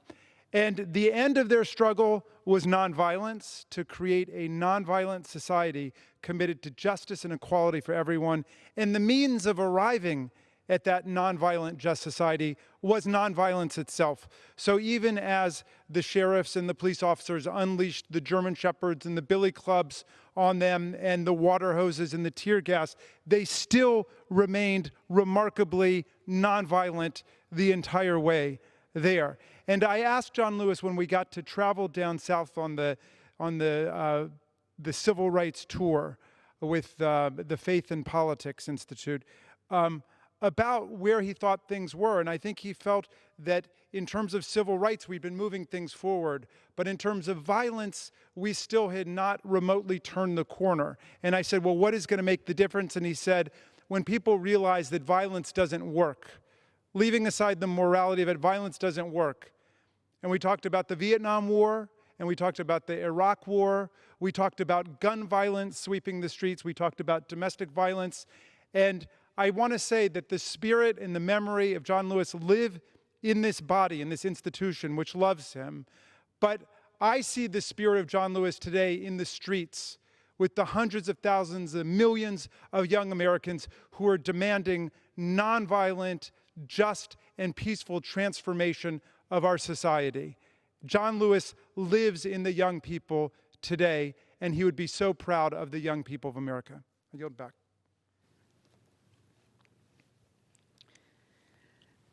Madam Speaker, it's difficult to close such a remembrance and celebration, and we will never close the chapter on our friendship and admiration and reverence for John Lewis.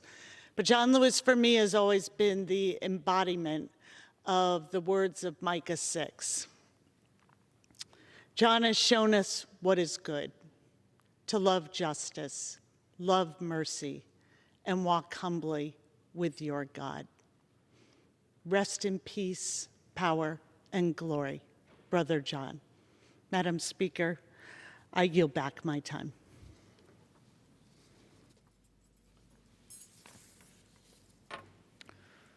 Pursuant to Section 4B of House Resolution 967, the House stands adjourned until 9 a.m. tomorrow for morning hour debate and 10 a.m. for legislative business.